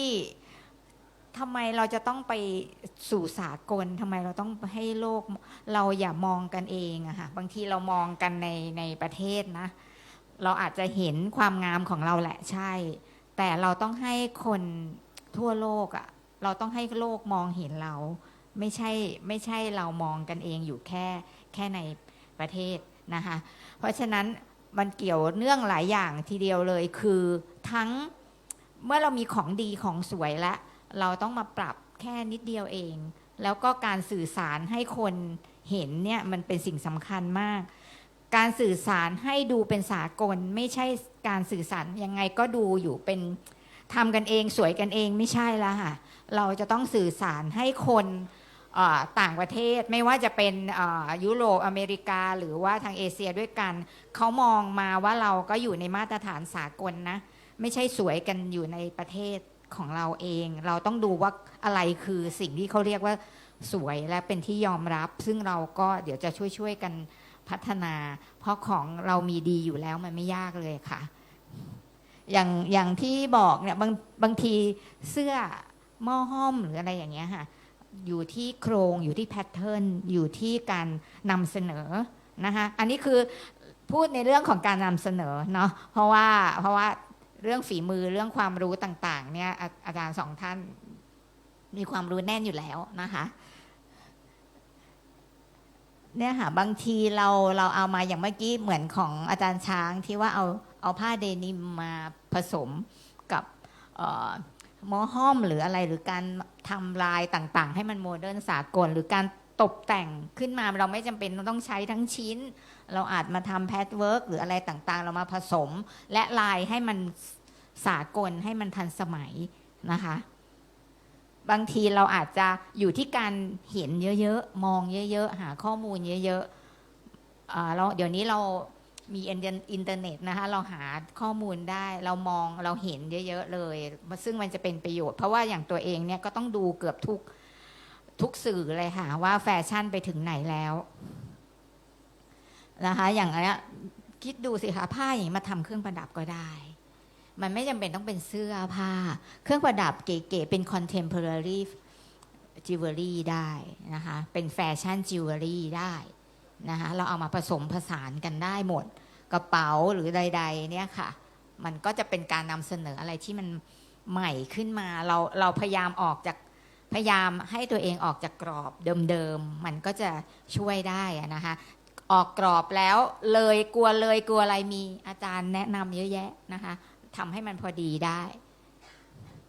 อย่างอันนี้เป็นเรื่องหัวข้อตีนจกก็ไปศึกษามาเหมือนกันอย่างเนี้ยบางทีเราอาจจะไม่ได้ใช้ทั้งผืนเราเอามาใช้เป็นแพทเวิร์กตกแต่งอยู่ที่ว่าจริงๆสำคัญที่เห็นคืออยู่ที่ซิลูเอทคือโครงและเสื้อ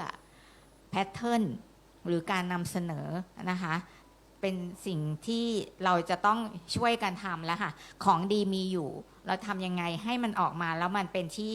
ยอมรับของบางทีเราทำไมถึงอะไรคือยอมรับนะคะก็เดี๋ยวเราค่อยๆเห็นเราค่อยๆศึกษากันแล้วจากการดูค่ะกับGoogle หรือเดี๋ยวนี้จะดูกันในมี Pinterest มีอะไรต่างๆเยอะแยะมากมายค่ะเทรนด์แฟชั่นนะคะอย่างอันเนี้ยก็จะเป็นรู้สึกจะเป็นลักษณะการเอาไปนำเสนอทำไมถึงต้องเอารูปนี้มาให้ดูเรารู้สึกว่ามันทันสมัยขึ้นไหมเสื้อผ้าสมมุติว่ามันเป็นเนี้ยเป็นดีไซเนอร์ไทยผ้าไทยมาถ่ายกับสมมุติว่าเรามีเป็นเมืองรองเนาะเราก็เป็นแบบท่องเที่ยวแบบแพะเมืองผีเลยไปถ่ายไหมแต่ว่าถ่ายยังไงไม่ใช่ยืนแบบเราต้องถ่ายให้ในมุมมองของแฟชั่นอย่างเช่นโวกเขามุมมองยังไงคืออย่างสำหรับตัวเองเนี่ยทำงานมาแล้วมาทำแบรนด์ของตัวเองลงทำเสื้อผ้าลงโวกลงบาซาลงเดินแฟชั่นโชว์แฟชั่นวีคไม่เสียสักบาทเพราะอะไรเพราะเราต้องทำเสื้อผ้าคอลเลคชันเราให้เป็นที่ยอมรับก่อนคือเราเอาใช้ช่างภาพที่ดีมุมมองและคอมโพสิชันหรือการถ่ายให้ดูเป็นสากลเพราะฉะนั้นเขาเข้ามาเองค่ะเราไม่ต้องแบบพยายามเลยแต่เราต้องทำของให้เราสื่อสารออกไปให้มันอินเตอร์ก่อนนะคะอย่างอันนี้คือการสื่อสารอันนี้คือการสร้างแบรนด์มันเถียงไม่ได้ว่าเราจะต้องอยู่กับมันเพราะฉะนั้นสิ่งพวกนี้มันเป็นสิ่งจำเป็นแล้วล่ะค่ะว่าเราจะต้องเกี่ยวกับโซเชียลมีเดียทั้งหลายเราทำแค่คนเดียวมันสื่อได้หมดเลยเพราะฉะนั้นยอมเสียเวลาเรียนรู้ลูกหลานจะสอนไปว่าเราไปเนาะก็ไม่เป็นไรก็ยอมให้เขาติให้เขาอะไรไปเนาะมันก็คือการเรียนรู้นะคะเพราะว่าเนี่ยก็ต้องให้ลูกสอนให้ลูกศิษย์สอนอยู่เหมือนกันตลอดเวลานะคะเพราะฉะนั้นสิ่งสำคัญคืออยากให้ทุกคนมันแบรนด์เรามีอยู่แล้วนะคะการสร้างแบรนด์แต่เราจะสื่อสารแบรนด์เราสตอรี่หรือคอนเซปต์ของแบรนด์เราให้สตรองแล้วสื่อสารออกไปให้คนรู้ได้อย่างไรนะคะก็โดยอาศัยโซเชียลมีเดียพวกนี้นะคะอันนี้ก็จะเป็นเหมือนแบบแมปว่าเราจะมีแบรนด์ identity ของเราแล้วเราต้องสร้างคอนเซปต์เสร็จมาร์เก็ตติ้งเราจะเป็นยังไงเรามีโลโก้มีอะไรอันนั้นคือการทำให้แบรนด์เป็นแบรนด์ที่สากลเป็นแบรนด์ที่ทุกคนที่มีแบรนด์ต่างประเทศหรืออะไรก็แล้วแต่เขาต้องมีตัวนี้ทั้งสิ้นคือ about us คือเล่าเกี่ยวกับตัวเราให้เข้มแข็งและแข็งแรงนะคะแล้วอีกอย่างหนึ่งที่ไม่ควรลืมคือพยายามดูเทรนด์แฟชั่นสีอะไรมาเสื้อประเภทไหนมาอันนี้คืออยากแนะนำให้ดูเราไม่ได้เรียนแบบแต่เราใช้เป็นแรงบันดาลใจหรืออินสปิเรชันเพื่อที่จะมาทำคอลเลกชันเราไม่ให้ตกยุคตกเทรนด์อันนี้ละฮะโลกถึงมองเรานะคะถ้าเราทำแล้วเราดูของเราเองมันก็จะวนอยู่ตรงนี้ค่ะนะคะเพราะฉะนั้นก็อยากให้จะพูดในส่วนนี้คือให้ความสำคัญกับที่อธิบายมาส่วนอันเนี้ยให้ดูแต่ว่ามันอาจจะเป็นวิดีโอมันเล่นไม่ได้ใช่ไหมได้ไหมเอ่ยมันจะอยู่ในไฟล์อีกไฟล์หนึ่งอะค่ะอุ้ย คือที่จะให้ดูวิดีโอเนี้ยก็เป็นงานชาวบ้านเหมือนกัน แต่เราเอามาถ่ายใหม่ทำวิดีโอใหม่ทำให้มันดูเป็นทุกคนถามว่าอันนี้คือลงโวกเหรอลงอย่างถ่ายวิดีโอหรือแบบไปดูอินเตอร์จังแต่ทั้งที่เราเป็นงานชาวบ้านที่ว่าได้ไปอบรมให้ไปทำทั้งโครเชต์หรือการงานปักไม่เป็นไรถ้าเล่นไม่ได้ไม่เป็นไรคือจริงๆแล้วก็คือจะสื่อสารให้ดูว่าเราทำงานของเราพื้นบ้านพื้นเมืองหรือว่าอะไรต่างๆสามารถที่จะโกอินเตอร์ได้แน่นอนนะคะเดี๋ยวลองดูวิดีโอเพราะฉะนั้นจะดูว่าบางทีอันนี้คือฝีมือคนไทยชาวบ้านปักและเราทำสื่อสารออกมาให้มันดูเป็นการสื่อสารที่ทันสมัยไม่ว่าจะเป็นคลิปวิดีโอหรือการถ่ายแบบนะคะก็ถ้าไม่ได้ก็ไม่ได้ก็ข้ามไปจะเป็นโครเชต์นี่คือเป็นกลุ่มโครเชต์ที่เขาถักก็สิ่งทอสถาบันสิ่งทอนะแล้วก็งานปักนราธิวาสอย่างเงี้ยค่ะแต่ว่าเรามาปรับให้มันเป็นซิลูเอทที่ทันสมัยปักบนเสื้อโค้ทถักเป็นหมวกที่ตามแบรนด์ดังๆ Dior หรือ Prada หรืออะไรทำเราก็ทำได้เราทำให้เขาเห็นว่าเราทุกคนเห็นว่าเราทำได้ที่ให้ดูเนี่ยไม่ได้อะไรอยากให้คิดว่าพวกเราทำได้อยู่แล้วนะคะเพียงแต่ให้มันตามเทรนด์แฟชั่นเท่านั้นเองนะคะอาจจะเปิดไม่ได้เราอาจจะไปเรื่อยๆก่อนแล้วเดี๋ยวยังไงถ้าเปิดได้เราค่อยมาดูครับเดี๋ยวอีกรอบนึงนะครับก็อาจารย์เน้นที่สุดคือการสื่อสารครับเราจะได้ยินบ่อยนะสวยกันเองเนาะสวยแบบโลคอลนะแต่เราจะทำไงสื่อสารให้ global เนี่ยเขายอมรับเราแล้วสวยงามนะครับอันนี้มันก็ต้องมีเทคนิคของการสื่อสารนะครับอันนี้เป็นรอบแรกเดี๋ยวก่อนที่เราจะไปรอบที่2เนี่ยนะครับก็จะมีคำถามให้กับอาจารย์ชันชัยก่อนว่าคือด้วยความที่เราเจอสื่อหรือว่าตามนโยบายรัฐต่างๆเนี่ยเราจะพูดคำว่าผ้าไทยซึ่งมันกว้างมากเลยนะครับแล้วก็ในแต่ละภูมิภาคแต่ละจังหวัดก็จะมีเอกลักษณ์เราเองนะครับแต่วันนี้เราพูดถึงผ้าแพร่แล้วอาจารย์คิดว่าเราจะสร้างความแตกต่างอย่างไรเนี่ยให้คนเนี่ยจดจำผ้าแพร่นะครับแล้วก็ทำให้ผู้ประกอบการเนี่ยมีกำลังใจแล้วก็เราสามารถที่จะสร้างสรรค์งานได้ให้มีความแตกต่างแล้วมีเอกลักษณ์ในการสื่อสารออกไปครับผมครับก็จะขอพูดต่อจากสไลด์เมื่อกี้นะครับว่าผ้าของเราเนี่ยสามารถเข้าไปสู่ในเรื่องราวของ sustainability ได้คือความยั่งยืนนะครับเดี๋ยวผมชี้ให้ท่านเห็นนิดนึงว่าตอนนี้วิกฤตวงการแฟชั่นเป็นอย่างไรครับซึ่งเรื่องนี้ผมเล่าบ่อยนะครับทั้งในประเทศทั้งในภูมิภาคนะครับไปเล่าที่เวียดนามไปเล่าที่สิงคโปร์มาอันนี้เป็นภาพปัญหาของ fast fashion นะครับซึ่ง fast fashion ตอนนี้เนี่ยหลังจากที่เรามีแบรนด์ที่เป็น fast fashion อย่างเช่น H&M Zara ออกมา Uniqlo ออกมาเยอะแยะมากมายปัญหาคือขยะแฟชั่นเนี่ยมันจัดการไม่ได้นะครับเพราะนั้นเนี่ยตอนนี้โลกก็หันกลับมามองว่าเราจะทำยังไงกับปัญหานี้ดีนะครับผมอยากให้ท่านเห็นแบรนด์เหล่านี้ซึ่งเป็นแบรนด์ต่างประเทศนะครับซึ่งตอนนี้ได้ผันตัวแม้กระทั่ง H&M นะครับแล้วก็ Zara เนี่ยผันตัวมาสื่อสารอย่างที่พี่อ้อยพูดเรื่องของ sustainability เราไม่รู้หรอกว่าเขาทำจริงไหมแต่เขารู้ตัวแล้วว่าเขาไปแบบ fast fashion ไม่ได้เพราะเขากำลังทำลายโลกอยู่นะครับเพราะนั้นเนี่ยแบรนด์ต่างๆเนี่ยบางแบรนด์เนี่ยก็เกิดมาในช่วงของ sustainability จริงๆอย่างหลายคนในห้องนี้ผมคิดว่ารู้จัก Freitag นะครับ Freitag เนี่ยเป็นแบรนด์สวิสที่เป็นกระเป๋าที่ทำจากผ้าใบรถบรรทุกที่ใช้แล้วนะครับคนไทยชอบมากเลยร้านอยู่ที่สวิตเซอร์แลนด์เนี่ยผมเคยไปเข้าไปไม่มีชาติอื่นเลยมีแต่คนไทยอยู่ในนั้นเต็มไปหมดเพราะว่ากำลังนิยมมากนะครับแล้วก็วัยรุ่นจะรู้จักนะครับพัตโกเนียก็เป็นอีกแบรนด์หนึ่งที่จะใช้ Recycle Products ตลอดเวลาประเด็นก็คือว่าแบรนด์ใหญ่เนี่ยมันไปแล้วนะครับเพราะฉะนั้นเนี่ยเนื่องจากว่ามันมีกฎระเบียบอันหนึ่งที่กำลังจะเกิดขึ้นในปี 2030 ก็คือ EU Strategy for Sustainable and Circular Textile ตัวนี้เนี่ยจะเป็นกฎหมายนะครับซึ่งเริ่มแล้วในช่วงนี้แต่ว่ายังบังคับใช้ไม่ได้แปลว่าในปี 2030 เนี่ยใครจะส่งออกไปที่ยุโรปเนี่ยจะต้องเข้ากฎระเบียบนี้ผมอยากให้ท่านเห็น movement ของวงการว่ามันกำลังจะเดินหน้าไปสู่เรื่อง sustainability นะครับเพราะฉะนั้นเนี่ย ตัวเลขทางสถิติก็บอกว่าถ้าเป็นหมวด sustainable เนี่ยมันจะมีอัตราการเติบโตประมาณ 9-12%ซึ่งหายากมากนะครับในเซกเมนต์ของแฟชั่นที่จะมีการเติบโตเกิน 10% เพราะนั้นเนี่ย movement sustain เนี่ยมาแรงมากแล้วแพร่จะทำอย่างไรนะครับตอนนี้เนี่ยวันนี้นะครับเราก็มีป้าย BCG มาเพราะมันเป็นนโยบายของภาครัฐว่าประเทศไทยเนี่ยควรจะส่งเสริมเรื่อง Bio Circular Green Economy นะครับและส่วนของวงการสิ่งทอก็เช่นกันหม้อห้อมเนี่ยเป็นการผลิตที่เรียกว่าย้อมเย็นคือไม่ใช้พลังงานเลยนะครับเราใช้หม้อห้อมในการย้อมเนี่ยอันเนี้ยถ้าเราเล่าปุ๊บเนี่ยคนในวงการ sustainability เนี่ยจะ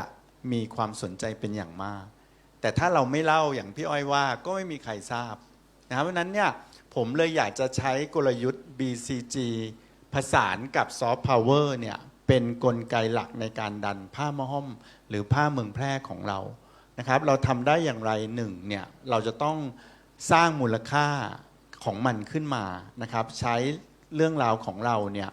นะครับในการผลักดันเนี่ยทำให้มันเข้าไปในกระแสความยั่งยืนให้ได้นะครับการสร้างจุดเด่นเหล่านี้เนี่ยเราต้องเล่าเรื่องราวของการผลิตนะครับเรื่องราวของวัสดุที่เราใช้เรื่องราวของซอฟต์พาวเวอร์ก็คือเรื่องอัตลักษณ์ของประเทศไทยนะครับซึ่งเป็นเรื่องที่หลายคนทั่วโลกเนี่ยสนใจนะครับวันนี้เนี่ยลิซ่าเป็นดาราระดับโลกนะครับค่าตัวเป็นร้อยล้านเนี่ยความเป็นไทยที่ประยุกต์มีการโมเดิร์นมีการปรับเปลี่ยนเนี่ยมันยอมรับได้ในตลาดสากลนะฮะเพราะนั้นเนี่ยการที่เราจะใช้ซอฟต์พาวเวอร์ของประเทศไทยประสานกับ BCG เนี่ยผมเชื่อว่าเป็นกลยุทธ์ที่ดีให้กับเมืองแพร่นะครับการยกระดับหม้อห้อมเมืองแพร่เนี่ยนะครับเราทำได้หลายมิตินะครับไม่ว่าจะเป็นเรื่องการออกแบบนะครับซึ่งอาจารย์ช้างกับพี่อ้อยก็พูดถึงการใช้ innovation นะครับอันนี้สำคัญมากการใช้วัสดุใหม่ๆที่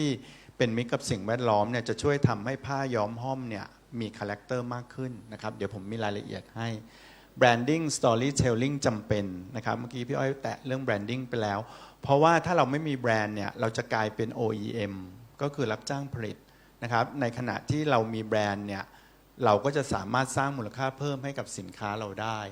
แต่ว่าส่วนที่ผมเน้นเนี่ยก็คือคุณภาพแล้วก็ความยั่งยืนนะครับซึ่งเราจำเป็นต้องได้ผลิตภัณฑ์ที่มีมาตรฐานเป็นที่ยอมรับนะครับผมเล่าเรื่องหนึ่งให้ท่านฟังอันนี้เกิดขึ้นในช่วง 9-10 ปีที่แล้วที่เราต้องใส่ชุดดำอยู่ครั้งหนึ่งนะครับแล้วก็มีเขาเรียกว่าไฮโซแล้วกันเนาะซื้อผ้าไหมไทยไปสีดำนะครับหลายหมื่นมาก 30,000 40,000 มากนะครับไปออกงานอาจารย์ถือกระเป๋าแอร์เมสสีขาวพี่อ้อยผ้าเนี้ยสเตนกระเป๋าแอร์เมสเขาราคาหลายแสนมากเนี่ยเขาก็เลยยังงงมาถามผมบอกว่าทำไมผ้าไหมยังสีตกอยู่อันเนี้ยผมเรียนท่านตรงนะถ้าเราไม่มีการควบคุมคุณภาพนะสินค้าที่ท่านจะจำหน่ายไปแล้วเนี่ยมันจะกลับมาเป็นปัญหาที่เราต้องมาแก้ภาพลักษณ์กันต่อไปนะครับเพราะนั้นเนี่ยเรื่อง quality สำคัญ sustainability เนี่ยผมเองเนี่ยก็ทำงานกับนักออกแบบทางอิตาลีนะครับมีอยู่ท่านหนึ่งเนี่ยเขาก็เคยมาช่วยงานที่สถาบันเขาบอกถ้าเป็นธีมของ BCG นะในเอเชียเขาเห็นอยู่แค่2ประเทศก็คือไทยแลนด์กับเจแปน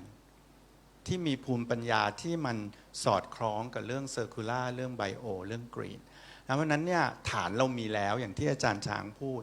แต่เราอ่ะจะปรับตัวได้ไหมอันเนี้ยเมื่อกี้นั่งกินข้าวกันก็หนักใจอยู่เหมือนกันว่า mindset ของคนเนี่ยจะสามารถปรับได้ไหมที่เราจะต้องยอมรับการเปลี่ยนแปลงที่ทันกับกระแสโลกเราไม่สามารถขายสินค้าเดิมๆได้นะครับเพราะว่าผู้ซื้อมันเปลี่ยนไปทุกวันเป็นคนรุ่นใหม่เป็น Gen Z เป็นนักท่องเที่ยวที่อาจจะเน้นความแตกต่างนะครับเพราะนั้นเนี่ยอยากจะให้ผู้ประกอบการทุกท่านเนี่ยร่วมโครงการแล้วมาปรับ mindset ด้วยกันนะครับอันนี้จะช่วยได้นะครับผ้าไทยจะไปสู่เวทีโลกต้องมีเรื่องคุณภาพต้องมีเรื่องดีไซน์ต้องมีความหลากหลายต้องมีแบรนด์มีเรื่องราวมีภาพลักษณ์นะครับเพราะนั้นเนี่ยมันไม่ใช่ความสำเร็จที่ง่ายแต่มันทำได้ถ้าเรามีองค์ประกอบครบนะครับ เหลืออีกนิดเดียวครับ 3-4 สไลด์ประเด็นแรกคือเรื่อง Fabric หรือเรื่องผ้านะครับผมเรียนท่านตรงๆว่านวัตกรรมเส้นใยในบ้านเรามีเยอะนะครับเรามีเส้นใยกัญชงเส้นใยใบสับปะรดเส้นใยกล้วยเส้นใยขาเยอะแยะมากมายแต่เราไม่ได้เอามาใช้แต่ตอนนี้โลกเขาต้องการ sustainable fiber ก็คือเส้นใยที่เป็นมิตรกับสิ่งแวดล้อมถ้าเราปรับมาใช้จะทำให้ผ้าเราเนี่ยสามารถขายได้ราคามากขึ้นนะครับอย่างที่ผมเรียนนะครับประเทศไทยเนี่ยมีเส้นใยที่หลากหลายเพราะเราเป็นประเทศเกษตรกรนะครับวัสดุเหลือทิ้งจากการเกษตรนะครับเส้นใบอ้อยใยใบสับปะรดต่างๆต่างประเทศสนใจมากเลยอิตาลีนี่ crazy มากเลยแต่หาซื้อไม่ได้นะครับแต่เรามีแต่เราไม่สามารถผลักดันจนเป็นคอมเมอร์เชียลได้นะครับใยกัญชงเนี่ยเป็นอะไรที่มีมูลค่าสูงมากแพงกว่าลินินนะแล้วก็ Levi's เนี่ยเอาใยกัญชงไปทำกางเกงยีนเนี่ยขายตัวละ10,000นะครับเพราะใยกัญชงเป็นมิตรกับสิ่งแวดล้อมมีคาร์บอนฟุตพริ้นท์ต่ำมากนะครับอันนี้เป็นแบรนด์ที่ตอนนี้ใช้คอนเซปต์ของ Eco Fiber Eco Materials ต่างๆนะครับแล้วสามารถที่ขายได้อย่างเช่น Pinatex เนี่ยเป็นแบรนด์ที่เอาใบสับปะรดเนี่ยมาทำเป็นเขาเรียกหนังเทียมเป็น Bio Base หรือ Plant Based Leather นะครับขายดีนะครับแม้กระทั่งแบรนด์ใหญ่ๆนะครับอย่าง Prada ตอนนี้ก็เขาใช้คำว่า Re-Nylon ก็คือเป็นไนลอนที่เอามาเซอร์คูล่า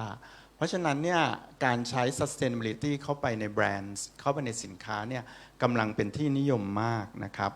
ประเด็นที่2พี่อ้อยพูดถึง pattern นะครับผ้าเนี่ยสวยแต่พอตัดออกมาแล้วใส่แล้วมันไม่สวยอาจารย์เพราะ pattern ที่เราใช้เนี่ยมันไม่ใช่ pattern ที่ลูกค้าอยากได้นะครับอยากจะเน้นว่าในโครงการเนี่ยเราก็จะแนะนำเรื่องของ pattern ใหม่ๆ oversize pattern streetwear pattern นะครับวันนี้เรามีแฟนโชว์ท่านเห็นแล้วว่าทำได้นะครับเรื่องราวเหล่านี้ต้องทำนะครับ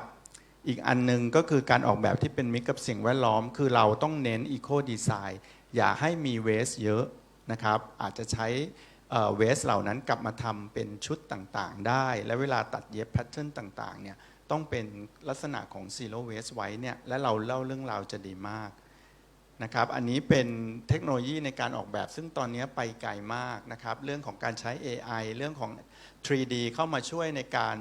ผลักดันการออกแบบเนี่ยก็ไปไกลเพราะฉะนั้นเนี่ยเราเป็นผู้ประกอบการเนี่ยเราต้องรู้จักพัฒนาแล้วก็เรียนรู้นะครับpoint ที่3คือเรื่อง standard นะครับเรื่องมาตรฐานซึ่งอันนี้เนี่ยผมเองก็อยากจะเรียนว่าตอนนี้กระทรวงอุตสาหกรรมก็มี Thailand Textile Tag เป็นแท็กที่กระทรวงอุตสาหกรรมเนี่ยออกให้กับผ้าหรือผลิตภัณฑ์ผ้าเนี่ยที่มีการรับรองคุณภาพนะครับผ่านการทดสอบ6ประการและใช้วัตถุดิบในประเทศไทยทำในไทยใช้วัตถุดิบในประเทศไทยการที่เราเน้นสัญลักษณ์นี้จะทำให้บายเออร์ต่างประเทศอย่างเช่นประเทศจีนเนี่ยเขามาเที่ยวเมืองไทยเขาไม่ได้อยากมาซื้อสินค้าจีนกลับไปนะเขาอยากจะซื้อสินค้าไทยเราก็จะต้องมีแบรนด์อยากจะให้ผู้ประกอบการไทยเนี่ยขอเลเบลตัวนี้นะครับจะช่วยทำให้ท่านเนี่ยสื่อได้ว่าเราผลิตในประเทศไทยจริงๆนะครับอันนี้เป็นโลโก้คาร์บอนฟุตปรินท์นะครับซึ่งตอนนี้ไปทุกวงการและอยากจะให้มาอยู่ในวงการสิ่งทอแฟชั่นด้วยนะครับการขอคาร์บอนฟุตปรินท์เนี่ยจะช่วยทำให้ผู้ซื้อเนี่ยเขามองว่าผู้ผลิตเนี่ยสนใจสิ่งแวดล้อมนะครับอาจจะดูยากแต่เป็นไปได้ในอนาคตนะครับอันนี้เป็นเลเบลต่างๆที่ตอนนี้ในโลกเขาสนใจนะครับไม่ว่าจะเป็นเลเบล GOTS นะครับอันนี้ทำจากออร์แกนิกคอตตอน Ecotech เนี่ยคือไม่มีสารอันตรายเลย Global Recycle Standard ตัวนี้คือใช้วัสดุหมุนเวียนนะครับเพราะนั้นเนี่ยเรื่องราวของแฟชั่นไปไกลมากเราจะตามทันได้อย่างไรอันนี้ก็ฝากไว้นะครับสไลด์สุดท้ายก็จะเป็นเรื่องของตลาดนะครับเราต้องผลักดันสินค้าของบ้านเราโดยเฉพาะเมืองแพร่เนี่ยไปสู่ตลาดที่เป็น sustainable fashion อยากขายของถูกนะครับขายของถูกเนี่ยมาจิ้นน้อยแล้วเราเหนื่อยมากนะครับแต่ต้นทุนเราเนี่ยสามารถทำสินค้าที่เป็นพรีเมียมโดยใช้คอนเซปต์ของ sustainability ได้อยู่ที่การเล่าการสร้างแบรนด์แล้วก็การสื่อสารนะครับซึ่งสำคัญมากๆก็มี success case ในเมืองไทยหลายเคสนะครับอย่างวันนี้เราเอามาโชว์ ก็มีทั้งมอลลูปเนี่ยจะเป็นสตาร์ทอัพที่ใช้ผ้าสต็อกนะครับเขาเป็นดิจิทัลแพลตฟอร์มที่สามารถเอาผ้าสต็อกทั้งประเทศของไทยเนี่ยมาอยู่บนแพลตฟอร์มดีไซเนอร์สามารถซื้อผ้าที่เป็นผ้าสต็อกซึ่งเป็นมิตรกับสิ่งแวดล้อมนะครับแล้วก็ช่วยลดขยะได้ SC Grand เนี่ยเป็นบริษัทที่น่าสนใจมากคุณสามารถเอายูนิฟอร์มเก่ามาให้เขาแล้วเขาทำออกมาเป็นยูนิฟอร์มใหม่ได้นะครับอันนี้มีคอนเซปต์ของการบินไทยที่เอายูนิฟอร์มแอร์เนี่ยมาให้เขาแล้วเขาก็สามารถเอามาผลิตเป็นชุดแฟชั่นใหม่ๆออกไปอันนี้เป็นการลดขยะของโลกนะครับก็อยากจะฝากว่าสถาบันเนี่ยเราก็เห็นอะไรมาเยอะก็อยากจะช่วยกันผลักดันนะครับทำให้ผ้าพื้นเมืองของเราเนี่ยไปต่อในตลาดสากลได้แต่ท่านต้องตระหนักว่าเราผลิตสินค้าแบบเดิมไม่ได้เราต้องผลิตสินค้าที่เป็นแบบใหม่ที่ร่วมสมัยแล้วก็เป็นไปตามกระแสของโลกครับคุณครับครับก็เห็นชัดเลยนะครับว่าเราจะสร้างแต่ความแตกต่างไงเนี่ยคือเราจะสังเกตเลยว่าตลาดของแฟชั่นที่มีความยั่งยืนกับสิ่งแวดล้อมเนี่ยมันเติบโตมากกว่า 10% มันเติบโตเยอะมากๆจริงๆและสวนกระแสทุกสิ่งเลยนะครับดังนั้นเนี่ยแพร่โดยเฉพาะหม้อห้อมเนี่ยนะมันเป็นพืชที่ให้สีที่เป็นมิตรกับสิ่งแวดล้อมมากแล้วเราถ้าเกิดว่าเราสามารถสร้างมูลค่าตรงนี้เนี่ยมันสอดคล้องกับกระแสของโลกมากๆเลยนะครับซึ่งเติบโต 10% ดังนั้นเนี่ยการที่เราจะขายของที่มีมูลค่าไม่สูงเนี่ยนะครับมันก็จะทำให้ความเหน็ดเหนื่อยนะครับมีสถิติอันนึงนะครับที่น่าสนใจที่ CEA นะครับสำนักงานส่งเสริมเศรษฐกิจสร้างสรรค์นะครับเคยสำรวจจังหวัดแพร่นะครับเมื่อปีที่แล้วเนี่ยเขาบอกว่าแพร่เนี่ยมีแรงงานสร้างสรรค์อยู่ในวงการคราฟต์ต่างๆนะครับเป็นอันดับที่2ใน17จังหวัดภาคเหนือนะครับคือประมาณ10,000 คนเยอะมากนะครับแต่นะครับสร้างมูลค่าทางด้านเศรษฐกิจนะครับเป็นอันดับที่15ใน17ของจังหวัดภาคเหนือดังนั้นเนี่ยคนแพร่มีคนเยอะในการทำงานประเภทนี้แต่สร้างมูลค่าทางด้านเศรษฐกิจได้น้อยมากอันนี้เป็นสิ่งที่ท้าทายมากนะครับสำหรับแพร่ของเรานะครับดังนั้นในมุมมองของในเรื่องของการเศรษฐกิจสร้างสรรค์และโดยเฉพาะเรามุ่งไปที่ตลาด global นะครับว่าตลาดเขาต้องการยังไงนะครับเราจะสวยกันเองหรือว่าในลักษณะ global เนี่ยเขาก็ยังมองเราเป็นธรรมดาอยู่เนี่ยมันก็ต้องมีการปรับตัวกับข้อมูลตรงนี้ตรงไปนะครับก็เดี๋ยวอาจารย์ช้างจะมีข้อมูลมาแชร์นะครับก่อนที่เราจะคุยแล้วก็เสวนากันนะครับเชิญพี่ช้างครับ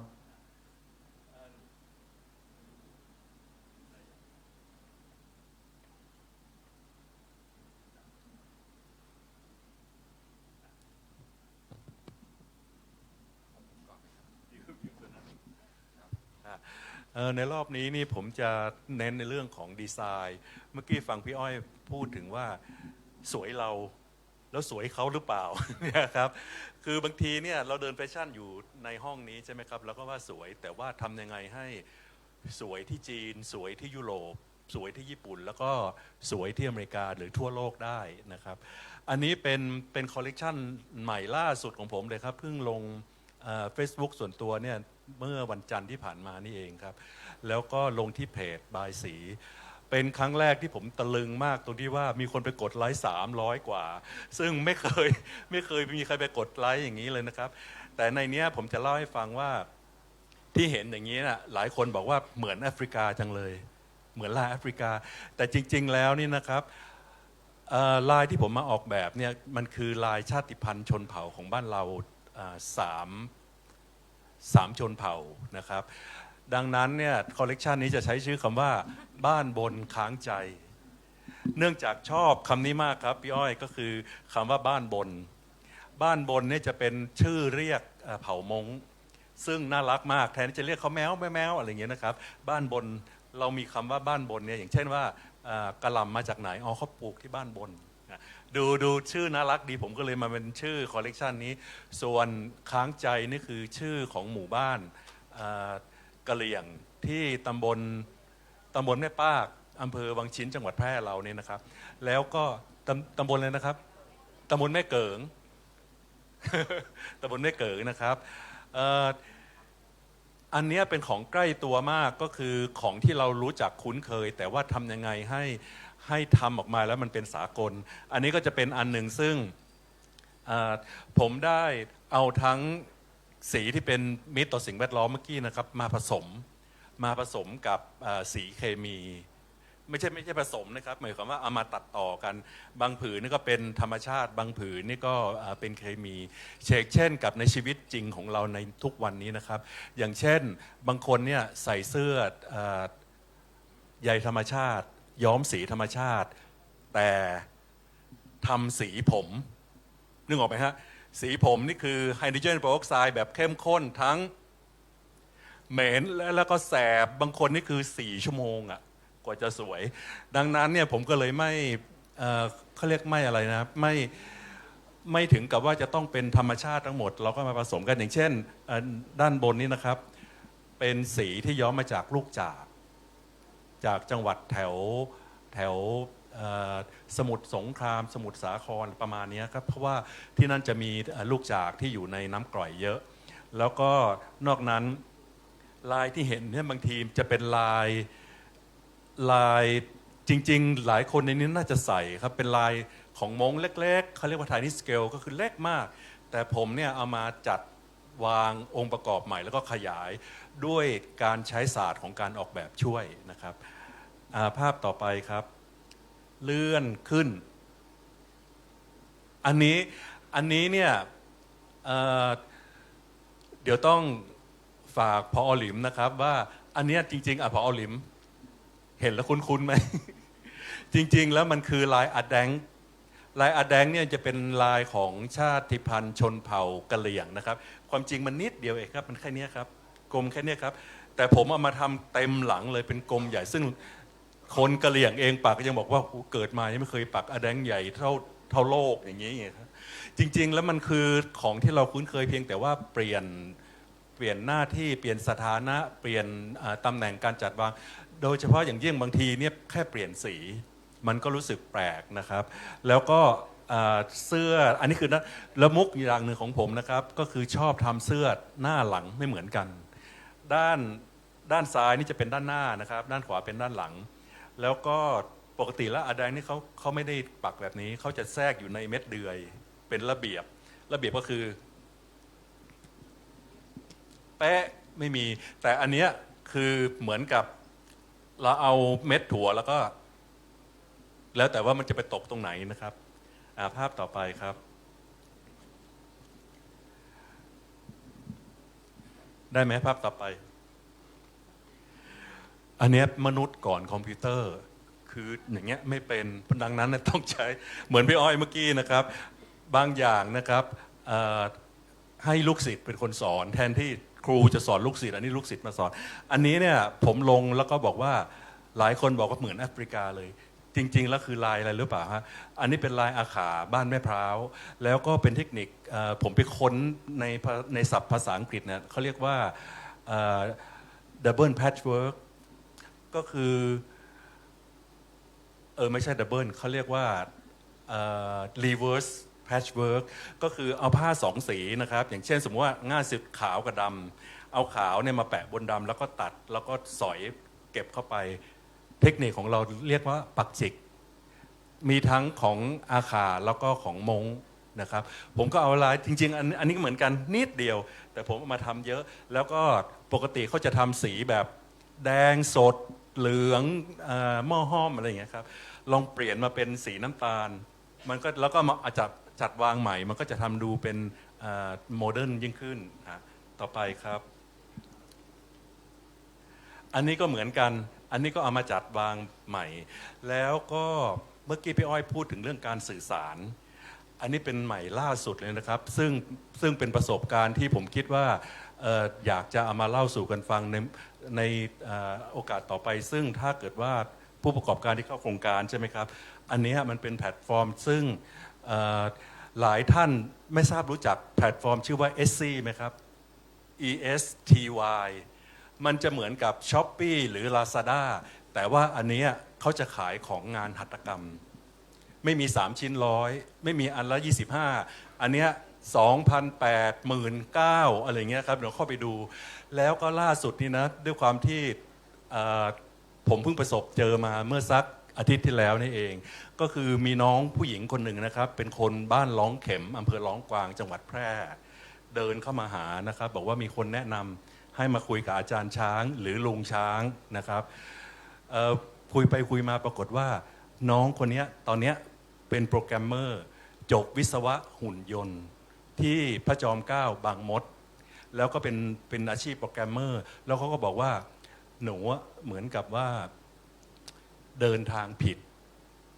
คือตอนนี้อายุ31นะครับทำงานมาหลายปีเดินทางผิดหมายความว่าถ้าย้อนกลับไปใหม่นี่นะหนูจะเรียนออกแบบไม่อยากเรียนวิศวะด้วยความที่เด็กไทยเรียนหนังสือเก่งแล้วต้องเรียนอะไรครับแพทย์วิศวะทันตเภสัชแพทย์วิศวะแค่นี้ครับทีนี้เขาก็บอกว่าหนูเนี่ยสนใจเขาทำกันบ้านมาแล้วครับเขาก็ไปเปิดดูแบรนด์ของผมเปิดดูประวัติใน YouTube อะไรเงี้ยมาเสร็จแล้วเขาก็สนใจแล้วก็ตอนนี้กำลังสร้างเพจอันหนึ่งของตัวเองนะครับแล้วก็ไปเหมือนกับไปเขาเรียกอะไรอ่ะไปอยู่ใน SC อันนี้นะครับไปอยู่ใน SC แล้วก็กำลังทำstorytelling สัมภาษณ์ผมนะครับว่าอันนี้ทำยังไงทำอะไรเงี้ยครับแล้วก็คิดว่าภายในเดือนเมษายนนี้เขาก็จะลงแพลตฟอร์มอันนี้นะครับแล้วก็ใช้ช่างภาพบ้านถิ่นแล้วก็นางแบบนี่เป็นลูกครึ่ง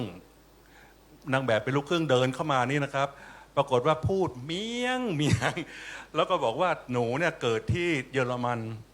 แล้วก็ย้ายกลับมาตอนโตแล้วนะครับแล้วก็บอกว่าพูดเยอรมันได้ไหมบอกพูดได้ตอนนี้ก็พูดเยอรมันอยู่แล้วก็แต่ว่าลักษณะบุคลิกภาพมารยาทนี่นะเป็นผู้หญิงไทยเลยเขาก็มาเป็นนางแบบนะฮะอันเนี้ยรอติดตามผลต่อไปว่ามันจะเป็นยังไงซึ่งตอนนี้เรากำลังจะนำตรงนี้สู่ให้โลกมองเรานะครับเมื่อกี้นี่คือเรามอง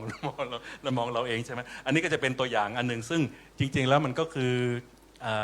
ลายของเผ่ามงลายของอาขาลายของกะเหรี่ยงแล้วก็เอามาปรับให้กับเหมือนกับเวลาสมมุติว่าเราจะ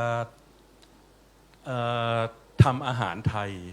นะครับให้ฝรั่งกินทำยังไงให้รสชาติถูกปากโจทย์คล้ายๆกันนึกออกมีอยู่อันหนึ่งนี่ผมทำโครงการคล้ายๆอย่างนี้นะครับในโครงการนี้เขามีอาหารอยู่ด้วยที่ภาคใต้ปรากฏว่ามีกลุ่มหนึ่งนะครับอยู่ที่อำเภอจะนะจังหวัดสงขลาเขาใช้น้ำบูดูทำ3 เมนูซึ่งผมตะลึงเลยว่าโอ้โหเขาทำได้ยังไงปรากฏว่าตอนนี้เขาขายดีมากนะครับ3 เมนูนี่ก็คือเมนูที่1มีกรอบบูดูเขาก็เอาน้ำบูดูมานะครับแล้วก็ทำเป็นเหมือนกับหวานเขาจะปรับสูตรตรงนี้เป็นหวานแล้วก็มาผสมทำหมี่กรอบอันที่2นี่ก็คือข้าวแตนบูดูก็คือแทนที่จะราดด้วยน้ำเชื่อมหรือน้ำเขาเรียกอะไรน้ำตาลมะพร้าวครับเขาราดด้วยบูดูอันที่3นี่ก็คือเมี่ยงคำบูดูปรากฏว่าตอนนี้3อย่างนี้นะครับก็ประสบความสำเร็จมากแล้วก็หวังเป็นอย่างยิ่งว่าเมื่อกี้ที่เล่าให้ฟังว่าแพลตฟอร์มใหม่ SC นี่นะครับถ้าเกิดว่าประสบความสำเร็จเนี่ยอยากจะเอาแนวความคิดอันนี้มาขยายผลต่อผู้เข้าอบรมในโครงการนี้ครับนอกจากตลาดที่เป็นเขาเรียกอะไรครับตลาดออนไซต์แล้วใช่ไหมครับอาจจะเป็นตลาดออนไลน์ในแพลตฟอร์มใหม่อันนี้ด้วยครับครับพี่ช้างครับเดี๋ยวมีคำถามพี่ช้างด้วยนะครับว่าพี่ช้างอยู่ในแวดวงการออกแบบผ้าพื้นเมืองเกี่ยวกับแพร่เนี่ยมาเกือบ30 ปีแล้วครับคือภาพลักษณ์เนี่ยคือคนเนี่ยส่วนใหญ่เนี่ยใส่เสื้อพี่ช้างก็จะแบบว่าเป็นไฮโซเป็นคุณนายท้องถิ่นแล้วก็คนกรุงเทพก็จะมีกลุ่มลูกค้าเงี้ยความท้าทายต่อไปของพี่ช้างเนี่ยที่อยากจะเห็นแบบตลาดสากลเนี่ยพี่ช้างอยากจะให้เมืองแพร่เนี่ยเป็นภาพแบบไหนในตลาดของเสื้อผ้าของระดับสากลให้คนรู้จักมากยิ่งขึ้นนะครับเป็นวัตถุดิบหรือว่าเทคนิคยังไงครับคือจริงๆแล้วนี่นะการที่จะก้าวไปสู่สากลเนี่ยคือเราถ้าสมมติว่าด้วยความภาคภูมิใจเนี่ยเราอยากจะมีถ้าเป็นภาษาการเมืองคือซาบเมืองแพร่ได้กลิ่นเมืองแพร่เนี่ยเข้าไปอยู่ในสินผลิตภัณฑ์ด้วยนะครับไม่ว่าจะเป็นเรื่องของทุนวัฒนธรรมเรื่องของเขาเรียกอะไรฐานซึ่งเป็นงานคราฟต์เดิมอยู่แล้วเนี่ยใส่เข้าไปด้วยจริงๆแล้วเนี่ยตลาด อย่างเมื่อก่อนเนี่ยในการ go inter นี่ผมทำมาเยอะนะครับไม่ว่าจะเป็นตลาดญี่ปุ่นยุโรปและอเมริกาแต่ว่าหลังสุดนี่คือตลาดจีนในตลาดจีนเนี่ยสิ่งที่คนจีนสนใจนะครับปรากฏว่าถ้าเราไปเข้าไปดูที่ Lazada หรือShein หรือหลายๆแพลตฟอร์มนี่นะครับสินค้าจีนจะถูกมากแต่ทำไมจีนมาซื้อของเราเพราะว่างานของเราเนี่ยจีนไม่มีนะครับจีนไม่มีเขาไม่มีเผ่าชนเผ่าต่างๆแบบนี้ถึงมีเนี่ยในการออกแบบก็ไม่เหมือนกันดังนั้นเนี่ยผมคิดว่าการที่เราจะออกไปสู่สากลเนี่ยก็อยากจะให้มีstorytelling ที่มันมีความเป็นแพร่เนี่ยใส่เข้าไปด้วยครับก็คือการสื่อสารนะครับที่ให้เขารู้จักตัวตนของเรานะครับแล้วก็มีมูลค่าขึ้นไปนะครับเดี๋ยวผมจะถามอาจารย์อินทิรานะครับอาจารย์ครับด้วยความที่เป็นเมืองเล็กๆนะครับอย่างกับแพร่เนี่ยมันถือว่าชายขอบมากนะครับประชากรก็น้อยนะฮะเวลาคนนึกถึงแพร่เนี่ยแบบว่าอย่างถามอาจารย์รู้จักแพร่นึกถึงแพร่เมืองผีนะครับก็ผู้ประกอบการเนี่ยก็ถือว่าค่อนข้างท้าทายนะครับในเมืองเล็กๆอย่างเงี้ยการที่เราจะสื่อสารเพื่อให้กลิ่นแบบสาบเมืองแพร่เหมือนที่อาจารย์ช้างสาบก็คือมีจิตวิญญาณนะครับเป็นสปิริตของมันสปิริตชั่วของเมืองหรือว่าของเอกลักษณ์ของมันทุกไปเนี่ยอาจารย์มีข้อแนะนำไหมครับว่ามันควรจะต้องปรับตัวยังไงเป็นมีปัจจัยหลักอะไรบ้างที่คนนักออกแบบเนี่ยมันต้องท้าทายกับตัวเองกับสิ่งที่แวดล้อมที่มันเปลี่ยนแปลงครับค่ะก็อย่างแรกเราก็ต้องภูมิใจในตัวเราก่อนเนาะเราต้องรักสินค้ารักของเราก่อนเราถึงจะทำให้คนอื่นเขามารักเรานะคะเพราะฉะนั้นจากที่มาเนี่ยจริงๆแล้วจะไม่ได้รู้เรื่องเมืองสารภาพคือไม่ค่อยรู้เรื่องเมือง จังหวัดแพร่เท่าไหร่คือขอสารภาพแต่เมื่อได้แบบจะต้องมาก็ต้องมาศึกษาแล้วก็ได้มาเห็นผลงานแล้วก็ได้ความรู้จากอาจารย์ช้างแล้วก็หลายๆท่านทำให้คิดว่ามันไม่ยากเลยสำหรับเมืองแพร่ที่เราจะสามารถแพร่ออกไปได้เพราะว่าเรามีของดีจริงๆแค่เราจะต้องหาจุดเด่นของเราแล้วก็เรื่องที่จะเล่าอย่างเช่นอาจจะแบบสร้างมูลค่ายังไงสมมุติเรามีของสวยอยู่แล้วของสวยนั้นมีประโยชน์อย่างไรเช่นเมื่อกี้มีบอกว่าใส่หม้อห้อมแล้วทำให้เราเหมือนมันทำให้เย็นได้แล้วก็มีอุณหภูมิลดอุณหภูมิได้เราเอาเรื่องต่างๆเนี้ยมามัดรวมกันได้แล้วก็เผยแพร่ออกไปเพราะว่าอยากให้ทุกคนคิดว่าให้ทั่วโลกคิดว่าหม้อห้อมมันเหมือนกับตอนที่ทุกคนดูญี่ปุ่นเวลาคิดถึงผ้าก็จะคิดผ้าลินินหรือผ้าอะไรก็แล้วแต่เป็นมูจิหรือถ้าเป็นระดับดีไซเนอร์หน่อยอิเซมิยาเกะคืออยากให้คนคิดว่าพอคิดถึงแพร่นี่คือหม้อห้อมหรือตีนจกแล้วจะบอกว่ามันไม่จำเป็นต้องแยกกันนะเพราะว่ามันสามารถจะมามิกซ์กันได้เพื่อสร้างเทรนด์ใหม่ขึ้นมาได้เอาหม้อห้อมและตีนจกมามิกซ์กันก็ได้แต่อย่างไรก็ตามคือเราต้องสร้างทำของสวยอะค่ะเราต้องออกแบบมันแล้วก็หาเรื่องเล่าแล้วเล่ายังไงก็เรื่องการสื่อสารยังไงให้มันเป็นอินเตอร์เราก็ต้องทำเป็นทีละขั้นตอนซึ่งถ้าจริงๆแล้วเราได้มาเดี๋ยวต่อไปเราได้อบรมกันเราก็จะมาบอกให้ว่าเราควรจะดึงยังไงดึงสตอรี่ยังไงหาคอนเทนต์ยังไงหาอะไรยังไงที่ว่าจะต้องคุยเรื่องมันแล้วก็บอกไว้เลยว่ามันมีความหวังทุกคนมีความหวังแน่ๆเพราะว่าเรามีของดีจริงๆที่แพร่เนี่ยค่ะก็ต้องภูมิใจในตัวเองนะครับแล้วก็สืบทอดต่อกับภูมิปัญญานะครับจาก wisdom local wisdom to global นะเดี๋ยวก่อนเราจะมีการถามต่อกันนะก็จะให้อาจารย์เชิญอาจารย์ชาญชัยนะครับแบบว่าแพร่เราจะ next ยังไงนะครับจาก local wisdom to global นะครับด้วยความมั่นใจแล้วก็สร้างมูลค่าร่วมกันครับเชิญครับมันมีสไลด์สุดท้ายพอดีเลยขออนุญาตนะพอดีเลยที่มันน่าจะเป็นบทสรุปเนาะผมก็ติด PowerPoint ด้วยคือแฟชั่นไทยเนี่ยโดยเฉพาะแฟชั่นแพร่ด้วยนะครับจะบุกตลาดโลกอย่างยั่งยืนเนี่ยประเด็นที่1เนี่ยต้องพัฒนาสินค้าภาพลักษณ์ก่อนนะครับซึ่งอันนี้หลายท่านพูดไปแล้วคือหลายคนผมทำงานนี้มา20กว่าปีเนาะคนทำผ้าเนี่ยจะทำผ้าที่ตัวเองชอบแต่ไม่ได้ทำผ้าที่ลูกค้าชอบ เขาไม่เข้าใจว่าลูกค้าชอบอะไรเพราะฉะนั้นอันนี้เราต้องปรับ mindset สินค้าเราต้องมีคุณภาพมีความโดดเด่นยกระดับทักษะฝีมือแบบครบวงจรไม่ว่าจะเป็นการออกแบบการตัดเย็บแพทเทิร์นต่างๆถ้าเราจะไปตลาดโลกนะอันนี้เราพูดถึงตลาดโลกเราก็จำเป็นจะต้องยกระดับทักษะฝีมือของเราให้ครบวงจรนะครับ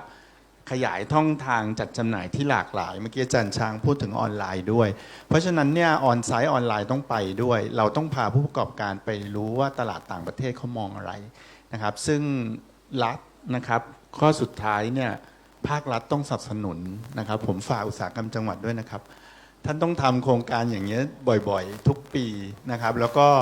ทางจังหวัดเองก็จำเป็นต้องลงงบมาต่อเนื่องเพราะว่า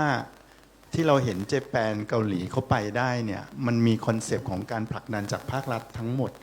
นะครับเกาหลีเนี่ยที่มาถึงวันนี้ได้นะอาจารย์ลงทุนไม่รู้เท่าไหร่ต่อเท่าไหร่จากภาครัฐ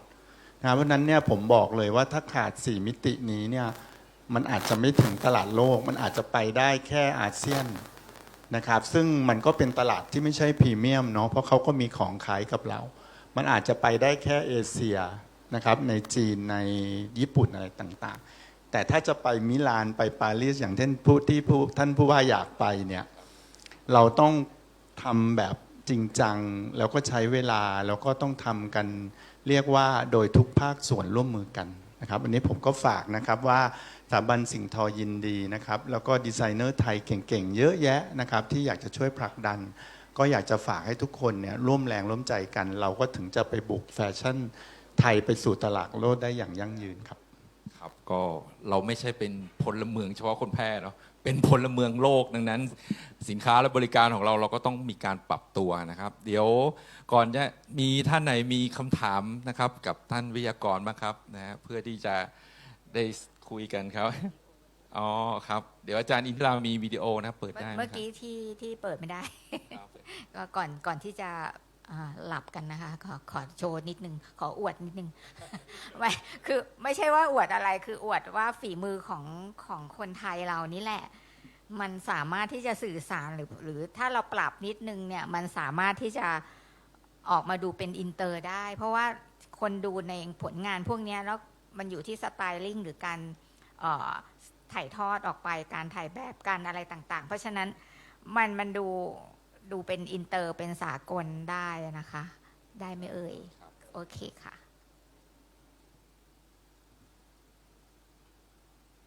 ไม่ใช่แล้วนะคะมันจะเป็นวิดีโอค่ะ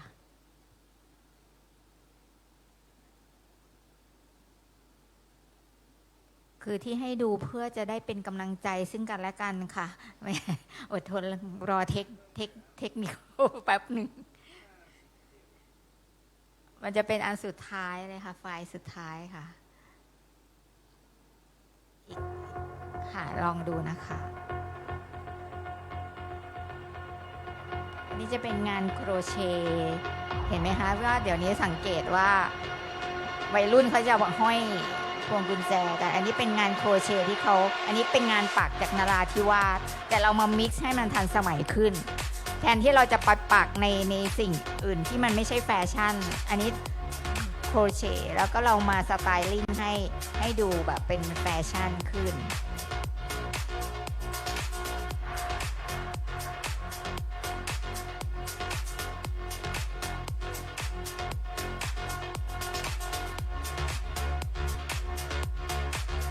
หมวกอย่างเงี้ยพาด้าเขาก็ขายแต่เราก็ถักได้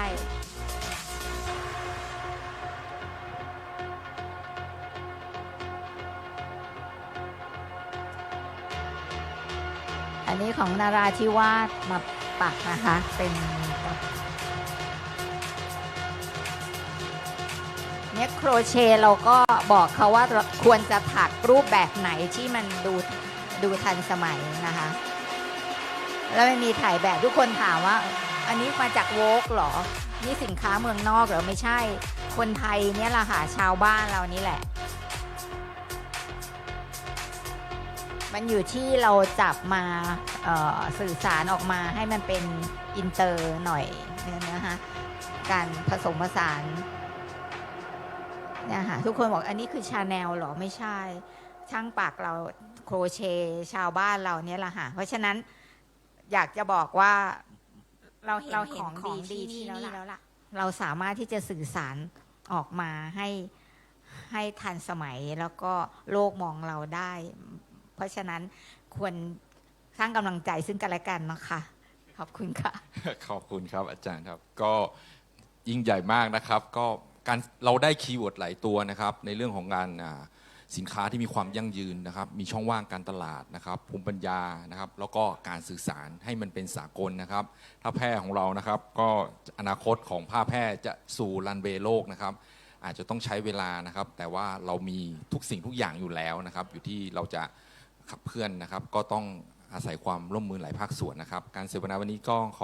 อบคุณนะฮะอาจารย์ชันชัยอาจารย์อินทิราแล้วก็อาจารย์ช้างไปอย่างสูงนะครับขอบคุณมากครับ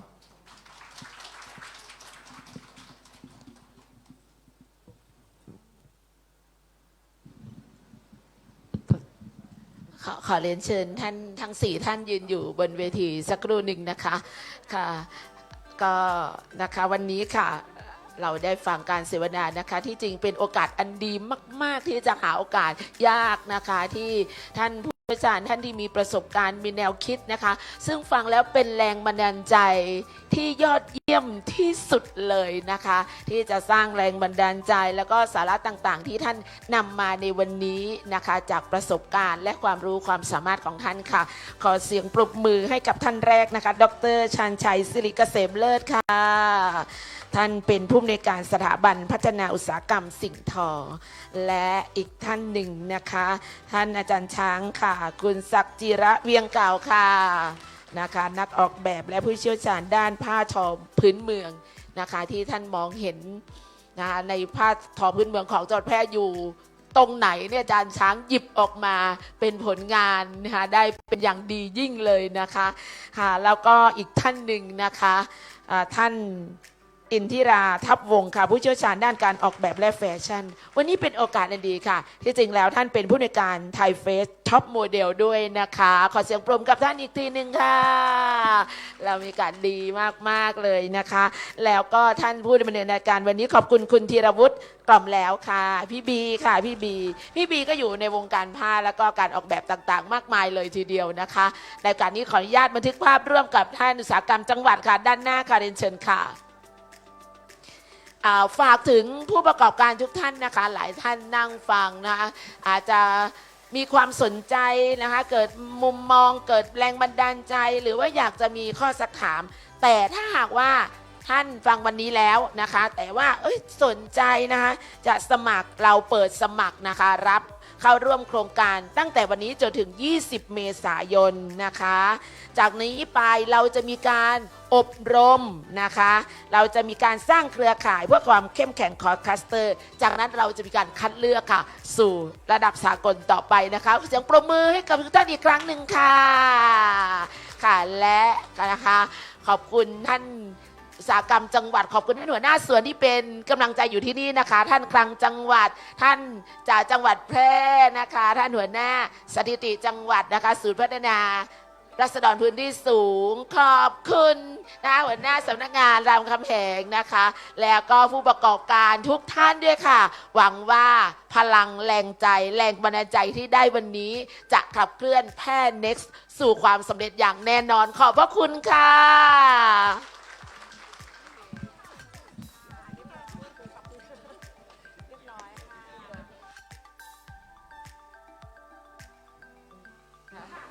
กลับบ้านค่ะเดินทางก็ดูด้วยนะคะถ้าใดโชคดีนะคะถ้าใดโชคดีบ้างรอพิธีกรบอกน่ารักมากเลยนะคะคุณครูไม่ปล่อยหนูก็ไม่กลับใช่ไหมคะโอเคค่ะขอบคุณนะคะอย่าลืมนะคะวันนี้โชคดีกันมา